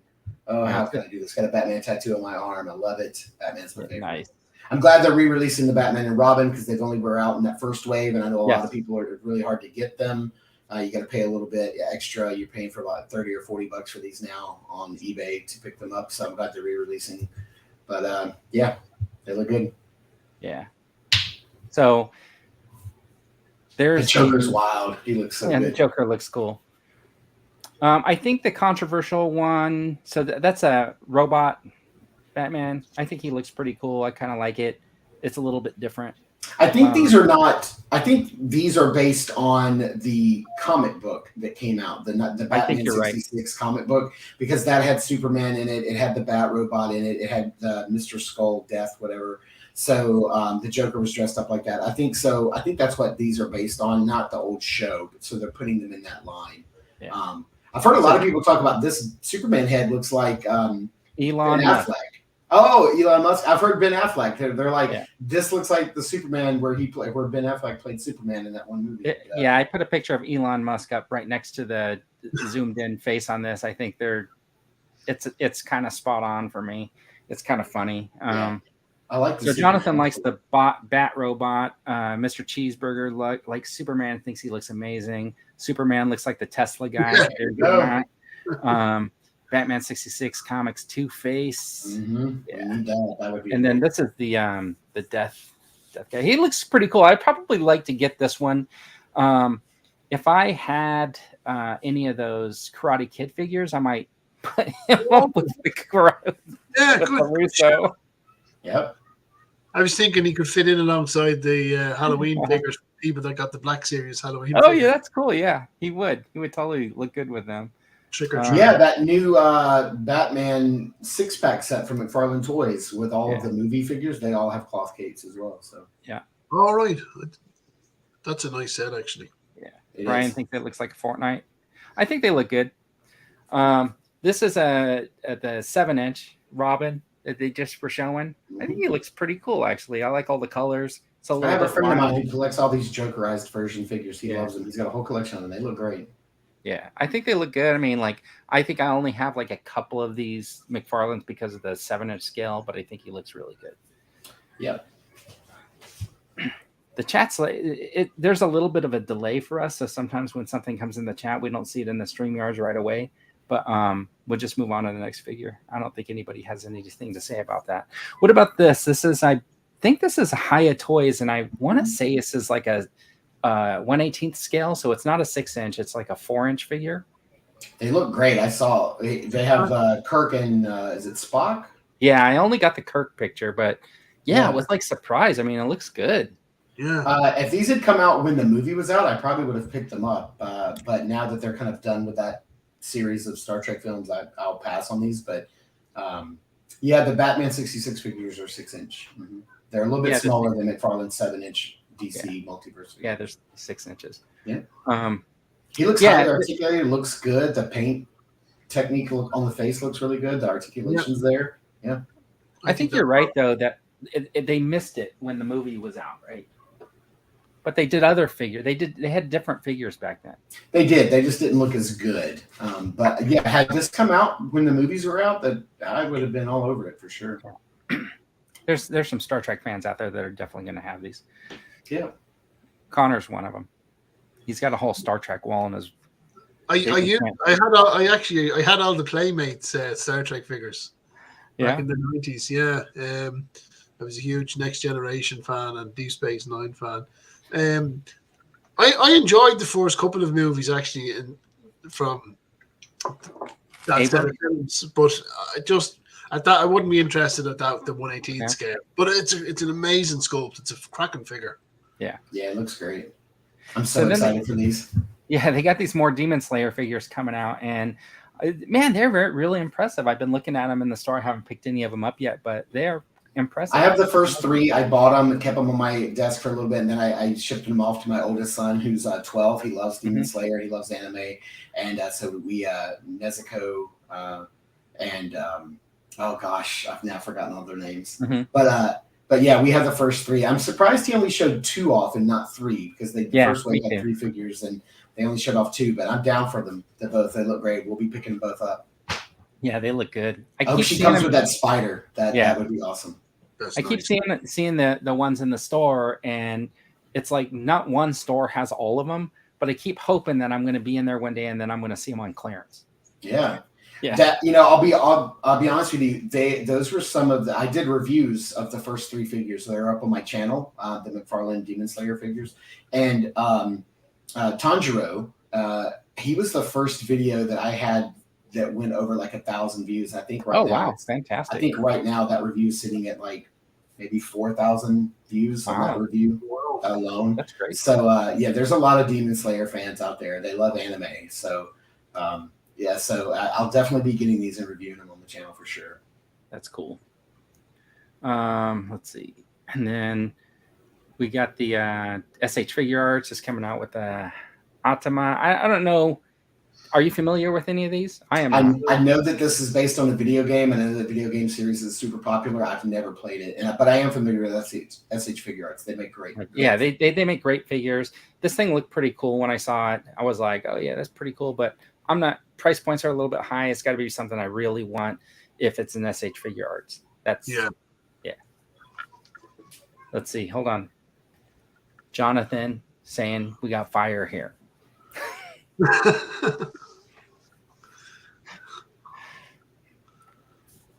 I should put this picture up. Yeah. I don't know anything about it, but that is such a cool looking figure. Yeah. There we go. There's some fans out here. All right, let's see. And I think the last thing that I wanted to throw up, these are like from Bro Toys that they were announced. This is the first time I ever saw anything by them. So Yeah, they're this is doing new to these- me. Yes, a 6-inch figures. It's Bro Toys. I think these are up for pre-order now. This They is don't- like their knockoff, like Resident Evil. Yes, yeah. Okay. They don't call it Resident Evil. They call it Apocalyptic Crisis. And this is a RPD police officer.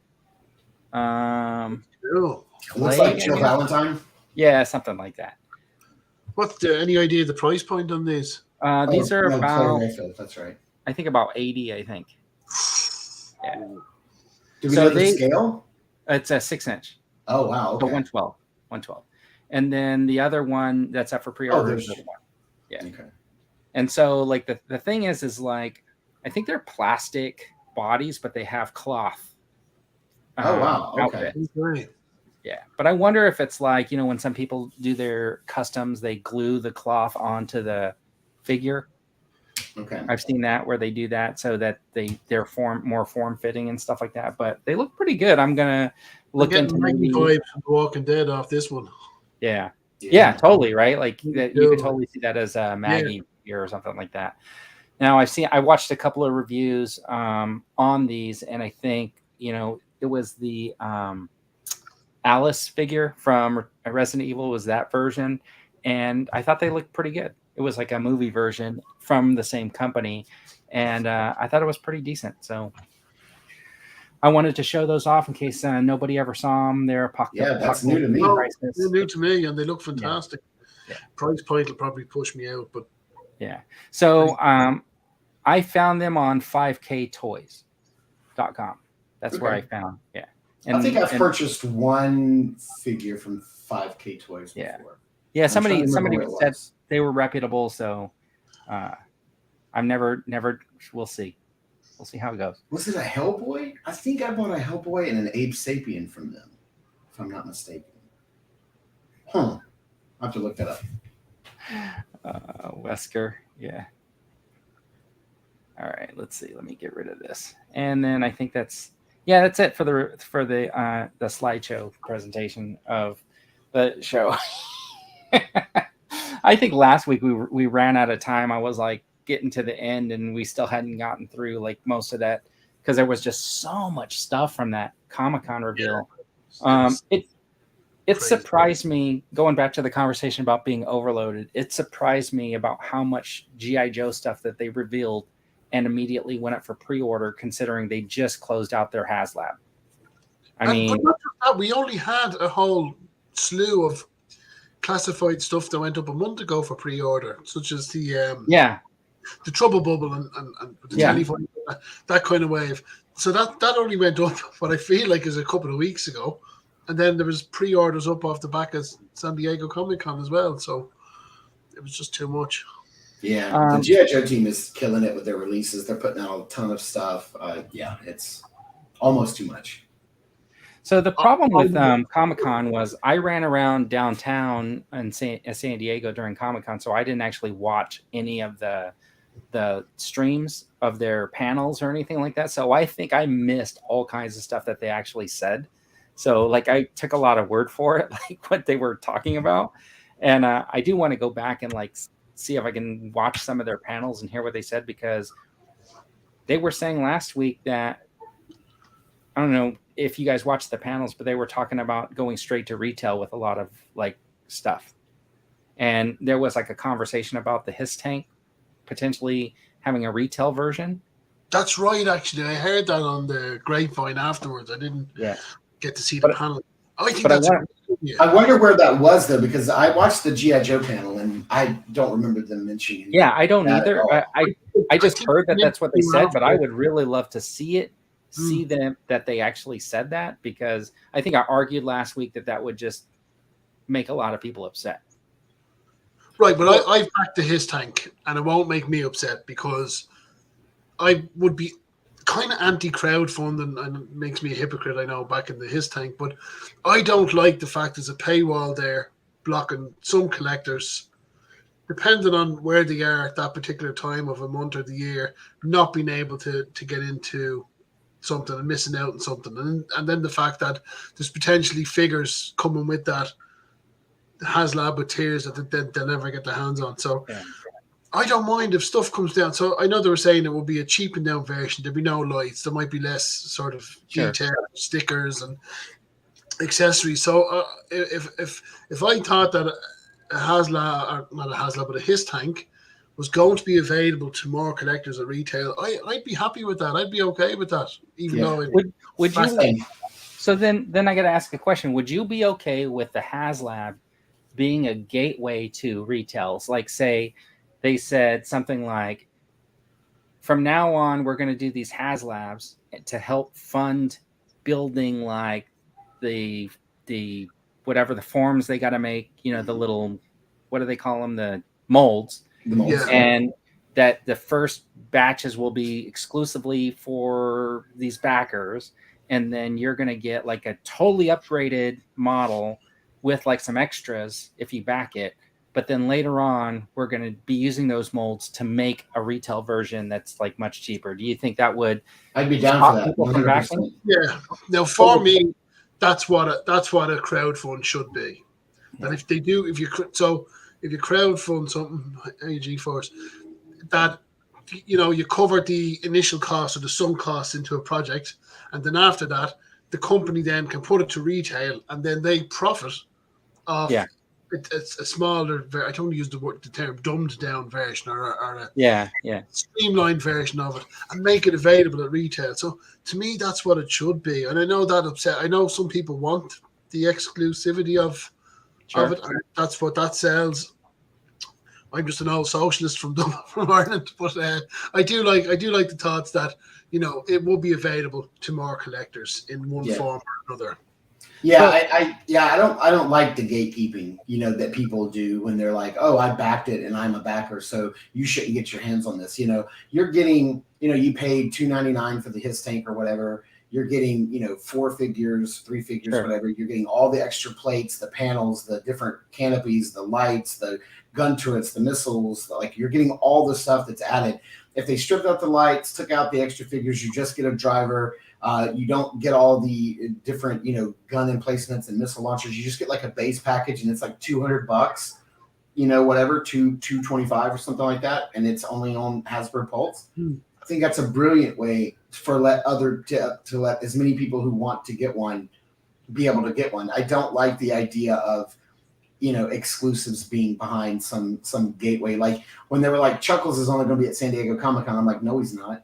Like, there's no way. Yeah, they haven't done that. Way too many that they made for it just to be at Comic-Con. I'm like, don't buy these codes off eBay, people. Like, I guarantee you at PulseCon in September, they're going to have him available. And it wasn't even. It was like 4 days later. They're like, hey, we're putting him up on Friday.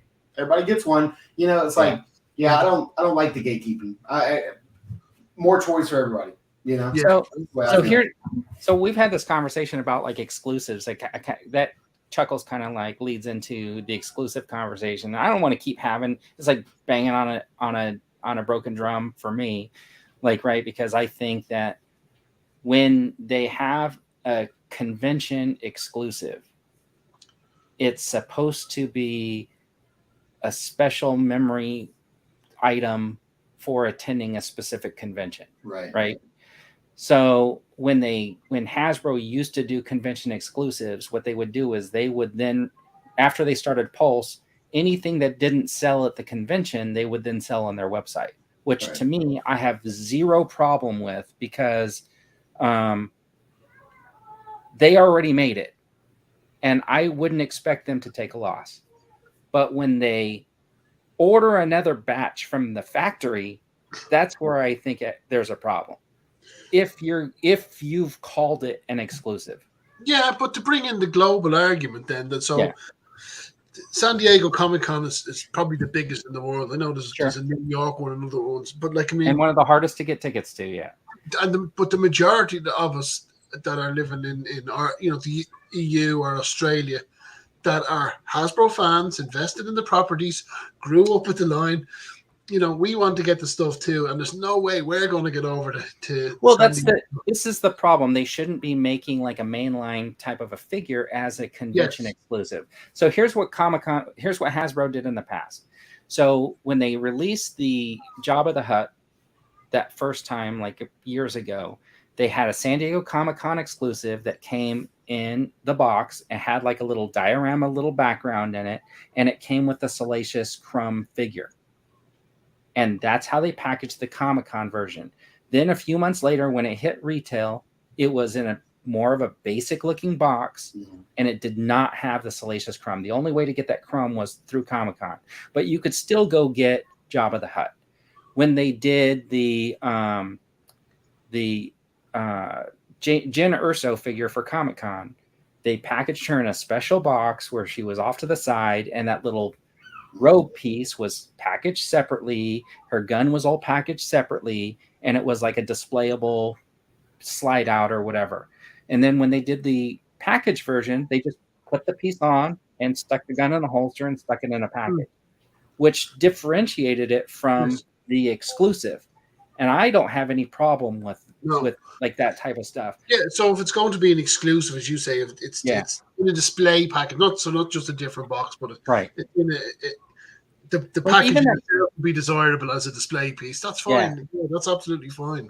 For me, when it comes to exclusives, go ahead. With like what they did with Zartan, right?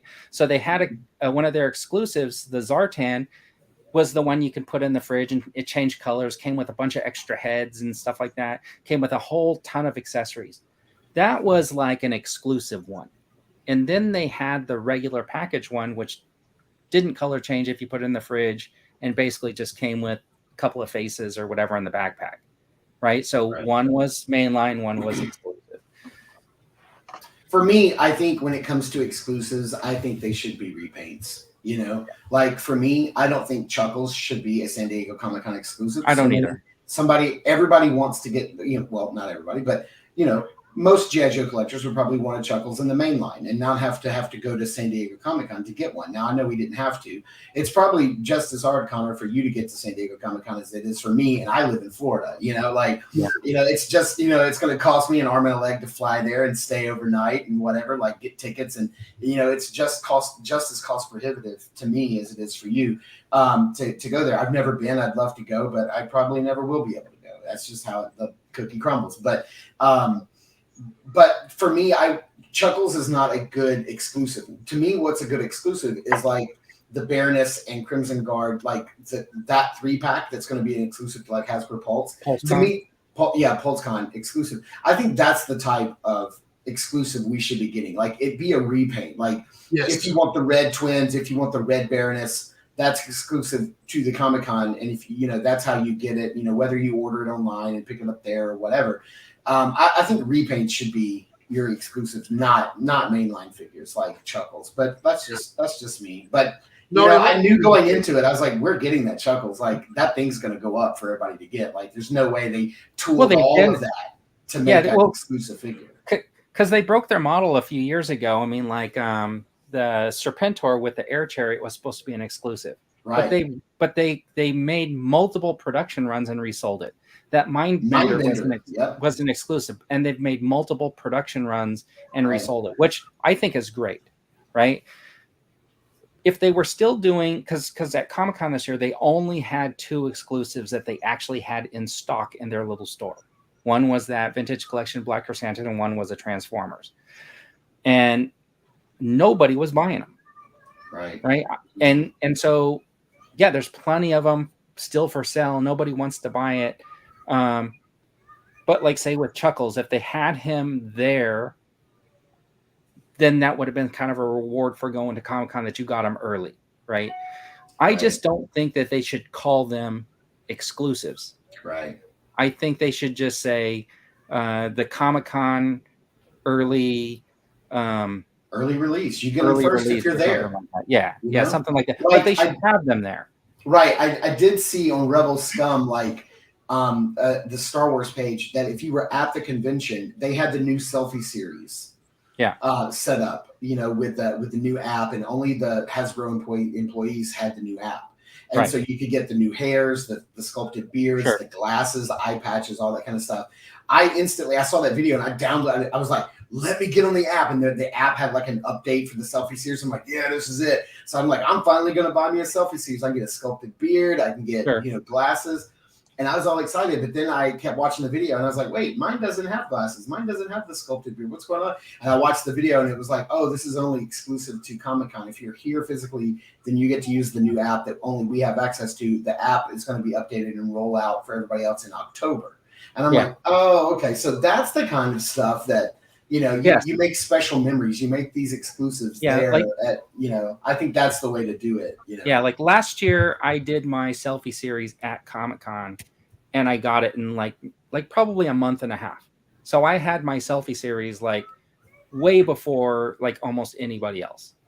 What body did you get? I'm just curious. I used the Mandalorian just because the peg hole, the peg on the Mandalorian body is bigger than your regular thing, and I wanted to be able to like head swap them pretty easy, so I have them on an Action Force figure. Oh, nice, very cool.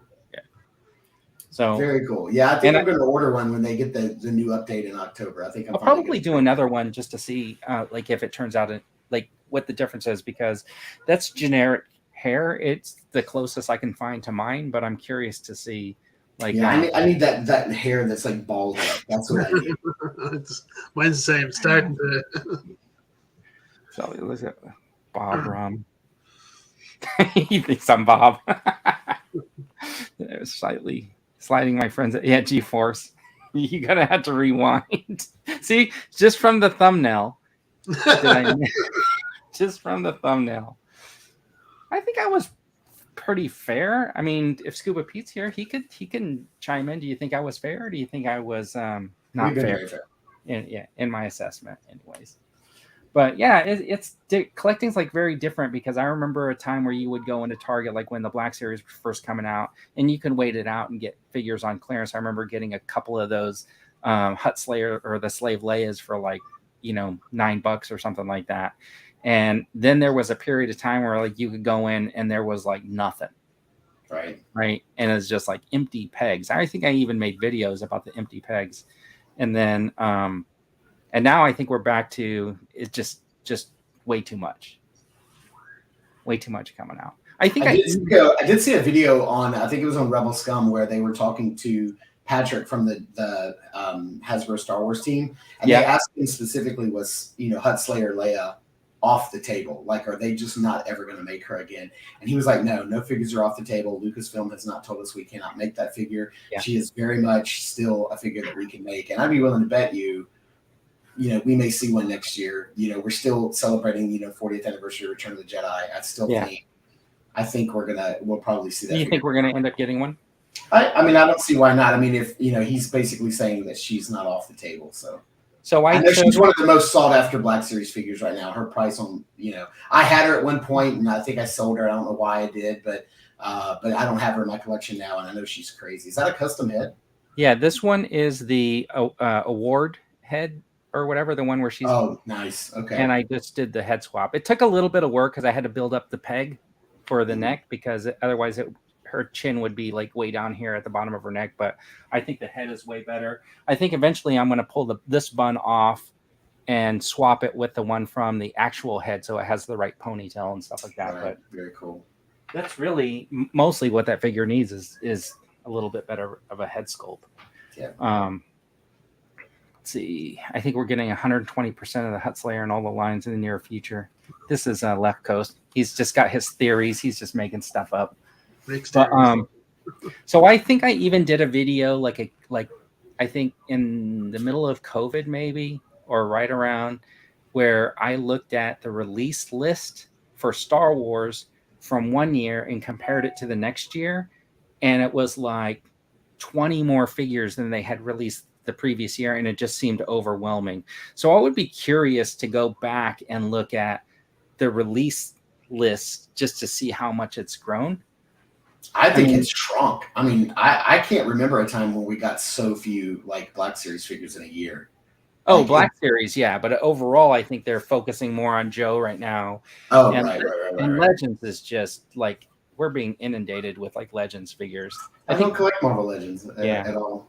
I think they're trying to figure out what people want. That's why I think they keep throwing a little bit out from everywhere.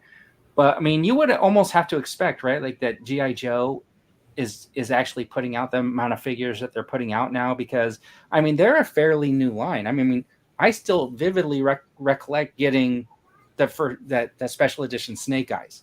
I have that too. Yeah, I mean, the line's only 3 years old, and we're and looking nearing at over 100 figures now. Yeah, and so I think it's interesting to think like, we're saying like, oh man, there's just so many figures. Yeah, because for the first year you only got like 7. Right, and they're hitting their stride. I think the best value figure on the market right now, like main big line, is GI Joe. I think the prices are still at most $24.99 wherever you go. Some places are $21.99. You get a ton of accessories, a ton of articulation, tons of great paint apps. There's great storytelling on the sculpt, on the clothing, on the accessories. They're just killing it. If you compare that to Marvel Legends, where you're getting no accessories, the prices are $27.99. You compare that to Star Wars Black Series, prices are creeping up $27, $28.99 wherever you go. And you may get one blaster, you may get one lightsaber. Yeah. That's it. And now, like, Black Series seems to be like maybe cutting back on some articulation. I don't know if you guys noticed or not, but I talked about this in one of my videos from San Diego Comic-Con. They showed off Sabine and Hera in the Black Series, and they're both missing thigh articulation. So it's like, okay, your prices they're almost are like the Indiana Jones line. Right. It's like you're creeping up in price, but now and you're starting to cut back. Like, is Lucasfilm demanding more money now all of a sudden, or what's going on? I don't know. I wondered is so if you study any sort of marketing, every product has the product life cycle curve. I don't know if you've ever seen it, and when it gets to sort of near the top of the curve, at the end approaching the end of the product life cycle, that's where you start to get a lot of variants coming out. That's what we would call repaints, repackage, and I think that's what we've gotten, particularly with the Return of the Jedi line. Where, correct me if I'm wrong, there's only 2 new figures in Ewok and Rebel Soldier. Soldier. So that's only right. 2 new figures in that whole line for the 40th anniversary of Return of the Jedi. And we all want Jabba's goons. We all want more aliens to fill out our display cases or our shelves. And they're giving us they're reissuing Jabba the Hutt, but we're not getting any of the Jabba's Palace aliens released this year, which is such a crying shame for the 40th anniversary. I think there's going to be 3 more Boba Fett's though. Quite possibly. But it's to me, it's just bizarre that we know marketing managers are running these teams at the moment, and new Vader coming. Another new Vader, but the sales pitch was there. The 40th anniversary, that was a marketing dream to pump out. You think so? New characters. Well, look, just I asked Patrick specifically at Comic-Con last year about the Empire Strikes Back 40th anniversary. And I asked him about Lobot, and I asked him about the Bespin gown Leia. And he looked at me and said, "We released the Bespin Leia." And then he reaches over and was like, "Didn't we release the Bespin Leia?" And it was like, "Yeah." And I go, "No. Not the one in the snow costume, the gown." I know, and right? Yeah, they actually seem bewildered that they didn't release one. Yeah, but and that's another thing. And Mark alluded to it there about the GI Joe being the best value coming out at the moment and the best sculpts. And when you compare, I was watching a video today with an interview with the Marvel Legends team, and then I've seen all the panels with the Star Wars team. When you see the G.I. Joe team, they're really passionate about the product, and that comes across as the consumer, that you can see that they're really invested into. And the Transformers team too. Those guys love the Transformers. Come on, guys. Put them up. No, I feel you. Yeah. I feel you so much. The poor team from the Star Wars, they trot them out there. They look like you're in a hostage video. I feel so bad for them. They're like afraid to like say or do. They're just like, yeah, we got some new figure, or what are we showing? Or we got some new stuff. Like, I don't know what they're terrified of, but yeah, you're right. Emily and Lenny on the Joe team are so enthusiastic. The guys, I don't remember their name, but the guys for the Transformers team, they get out there, they gush over these figures. They make you want to buy them, even though, like I'm like, I don't care about this Transformer, but now I want to buy it. But yeah, the Black Series team just doesn't seem to have that same enthusiasm. No. They did a really great job on this, though. Rick's in there, Left Coast Graphics, and I was going to show that off as one of my pickups. I just got this guy. Really cool. So. Yeah, I'm excited for him to be retooled. I want a Hammerhead Jedi. I want the old Hammerhead with just the blue. That's an all-new sculpt and all-new tooling, so they're not going to waste it. I know we're going to be getting some more of those. All right. Well, we haven't ever done this on the show, but do you have stuff you want to show off that you picked up? Yeah, I do. I got some stuff. I think, like I said, I just picked this guy up recently. I thought I was going to have some friends go to Disney. I haven't been able to get to Disney in quite a long time, and so I went ahead and got him off eBay for a pretty reasonable price, and he looks great. And so just picked him up. I just picked up. Can I interrupt for a minute? So my brother is Galactic Mule on Instagram, and he lives down there by the Disney park. And if you just tell him like, "Hey, I heard like you might be able to pick me up something at Disney, whatever," he'll probably take care of you. Thank you so much. Yeah. That'd be great. Yeah, there's a couple that are coming up that I would very much like to get, so I'll keep that in mind. I just found this guy at my local Target. He's coming out and doing the review soon. Masterverse Whiplash. This thing is just beautiful. I love, and you can take all the armor off and just have like old school Whiplash if you want. So that's great. I have a ton of Masterverse stuff I need to get to review, so it's coming soon. And then I just got this. I don't collect a lot of McFarlane stuff, but this is one of my favorite nice. Batman of all time. I'm very tempted to pick it up. It's gorgeous. I wanted the San Diego Comic-Con version because he was a little darker gray and he had the black on the face and he looked more like this. And so I wanted to pick that up, but right now I think it was only a San Diego Comic-Con exclusive. I don't think they've made it available on McFarlane Toys yet. I hope they do. But yeah, that's just a smattering of some things I've got in over the last week. Connor, do you have anything you want to? I've won. Okay, there you go. Short round. Oh yeah, short round. I like. Just got him myself. Nice, dude. I want to go all in on this line. I really do. But in the absence of any proper bad guys and 16 variants of Indiana Jones, I'm finding it difficult. But I had to get short round because he was just like when we were kids, seeing a kid run around with Indiana Jones was such a cool character to come into the second film, and we all wanted to be that kid running around with Indy, So I went over to Big Bang Comics last week in Dublin. Actually, I was literally only off a flight from Spain, and I was over to Big Bang Comics to pick up the two Joes, and I got short round when it was over. Nice. So you're right. There are so many bad guys they should make for this line. I want a Molaram so bad.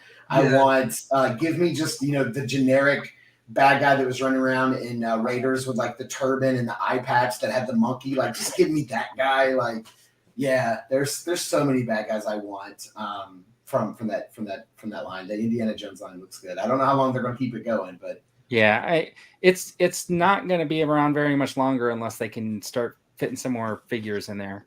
And I keep thinking like you could probably find the Red Skull in like the little military outfit, maybe do a head swap. You can fit somebody in there, something like that. Maybe you could do stuff like that just to get some background shots. I did one with Indy fighting the guy in front of the plane, and I basically used Gung Ho without his vest, and then I put the Marvel Legends Stain head on because he's bald, and from the back it looked like right. And I never showed the front side, so it was like that. But I did the Big Ben and the Range Viper, so I was happy to get those. If Where'd you pick follow those up at? Do you follow Return of the Nerds on Instagram? No, I don't, but I need to. Yeah, apparently. yeah. Check him out. He's got a little shop that he does mailing stuff like that. So okay, very cool. I think he was just showing off the Trouble Bubble. Nice, like available now. So yeah, I just got hooked up with a guy over from he's a Black Series collector from Hong Kong, and I'm trying to remember his username, but I found him through Landspeeder Luke on Instagram. That's not Return of the Nerds, because he's in Taiwan. Oh man, I don't know. Is it? It may be. It He's got may a be. channel on Instagram. His logo's like a circle and it's like yellow writing in it. I don't remember, but basically he was shipping out the Black Series Star Killer and Stormtrooper. Yep, he's got those right now. Okay, all right. So maybe that is him. And I was like messaging him, and it was I think all in with shipping and everything, it was close to like $220, and I was like so tempted, but no. I know that's. I know I'll be able to, was it just Star Killer, or would you add some other stuff in there? I would probably have to make the shipping worth it for me. Yeah, you have to. But yeah, I was, because I've seen a couple people now reviewing that set. They're getting them from overseas, whereas I know we're getting it in Hasbro PulseCon in September. It's already expensive enough, so I'm just going to hold off. Connor's probably got it already in his closet. He just hasn't told us. Oh man, no, I won't be. Funny enough, I won't be going in for that. I mean, Black Series was my bread and butter collecting for years, and that's all I was interested in. And I'm just so disappointed with it at the moment. And what they're offering. And okay, I know I'm an old fart, and I'm only looking for the OT stuff. And they are bringing out some great Gamerverse releases and stuff from the new TV shows. But I'm just so disheartened, particularly after just the Jedi wave really just let me down. So it's really hard to be a Black Series collector right now. The prices are sky high, the releases are few and far between, and they're starting to cut accessories and articulation. It's really hard. I don't know. I could do a whole video on this. I don't know how they can. I don't know their way back from where they are. I don't know how they regain traction with collectors. I don't know what they can do to fix things at this point. Maybe employ a whole new team of people. That's exactly right. Yeah, from the marketing to the designers, and just sort of not revamp the line, but kind of tweak it a little bit. And I saw somebody in the comments a minute ago say they should go on hiatus, just like Power Rangers are for right now. The Lightning Collection's about to end. Just they're putting it on pause. That would not be a good move. I just think that they just really need to not really do a full reboot, but just kind of tweak what's going on. And I don't know how to fix what's going on at the moment. I think that if they just came out with somebody super enthusiastic about Star Wars and just come out and basically say, this is our new brand manager or something like that, and they get somebody who's can really show that they care about Star Wars in a way, I think you could get a lot of people sold on the idea that this guy was going to change, or this person could end up changing, pulling it around. And I think you would get a resurgence in people who might be interested, especially if they just knock it out of the park with the first few products at under this person's. And there's huge talent in that team, and the designers and the sculptors already. I just think as they need direction. Tweak and fresh blood at the top, I think would be the dramatic change we'd need for that line to get reignited. And and even if they came out and said, look, you guys don't understand, Star Wars is literally the largest franchise in the world, and for us to make any kind of money with what we have to pay Disney and Lucasfilm, we have to raise the prices, and our figures from now on are just going to be a base price of $29.99. But here's what we're going to do. We're raising the price, but paint apps are going to be more intricate and more detailed. We're going to invest in new face printing technology to get even more realistic head sculpts, or paints on the head sculpts already. We're going to be giving you guys more accessories like extra heads, extra hands, things like that the line started with. If you remember, when the line started, we got extra heads, we got extra hands. They kind of got away from that unless it's a deluxe release, right? So even if they said, okay, we have to go up in price to $30 a figure, but here's what you're getting in return. And they got that new blood at the top, like Connor said. I think that might be the injection, the kick in the butt that the line needs at this point. And when it comes to product offering, I've thought that it's what we're getting has been stale for a long time. We can see that the accessories have dwindled down, as you said, the articulation is changing slightly. I'd love to see them sort of redo the line, and for not a lot of money. If you think back to the 3 3/4 inch Legacy collection, I think it was a Power to Force 2, but you used to just get a little diorama plastic piece in there. It could be like a background piece or a set piece, or it could be just add in a little something that if you're we're all collectors, we're putting these figures on shelves, just a little something to slot in behind it, and I think that would just really just reignite the love and the passion for collecting the Black Series. For me, that's my opinion. Yeah, I'm down for a Build-A-Wampa wave. That'd be great. I was hoping that they were going to release another Wampa, but like in a darker brown to go along with that Jedi Survivor game. Mm-hmm. I'm playing that game like crazy right now. Me and my middle son are playing it. It's so good. That would be a great repaint, and they can make it a deluxe. I think the other half of the problem is what you were talking about with prices is that G.I. Joe came out recently, and they basically said, these are our price points. So this is a figure, this is a deluxe, this is with a vehicle or something like that. And Star Wars and Marvel haven't really done that. They basically just come out with something and just say, whatever. Yeah. A regular Marvel Legends figure that comes with a Build-A-Figure is like $25. And then they got this carded figure that they're pumping out, and they want like $29 for it, right? Or whatever on shelves. And somebody mentioned Valaverse is $32 right now. Well, they're lowering the prices, and partly because they're going to be saving money on their packaging, because they're switching to a card and a bubble. Now they can say, that that's not the case, but they said it at Joe Fest that part of that is a cost saving method in there, right? So card and bubble saves money. So if it's a card and a bubble, it should be less expensive. Right. So exactly. Hasbro is charging a little bit more premium because they're putting it on a card. I think they know that they're hitting the adult collector who's going to keep that on card, and that's why they think that they can charge more. So I think if they came out with their price points in the other lines, I think it would send a message that, hey, this is our price point, so we're not just making it up. Yeah. Have you seen the fans and YouTubers that Marvel Legends? I don't think the line has fandom. Yeah, well, I'm a fan of this Hulk. Yeah. Well, look, I mean, and they're also getting ready to do another Marvel Legends HASLAB. People are speculating what that's going to be. So they're still pumping out stuff in that line. Yeah. So Legends should be coming up with a HASLAB pretty soon. Anyways, we usually like to go about 2 hours, so we're gonna start wrapping it up. Connor, what do you got going on your channel this week?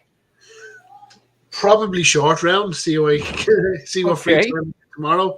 I'm looking forward to next weekend with Dublin Comic Con, which is a slightly smaller, scaled down version of San Diego.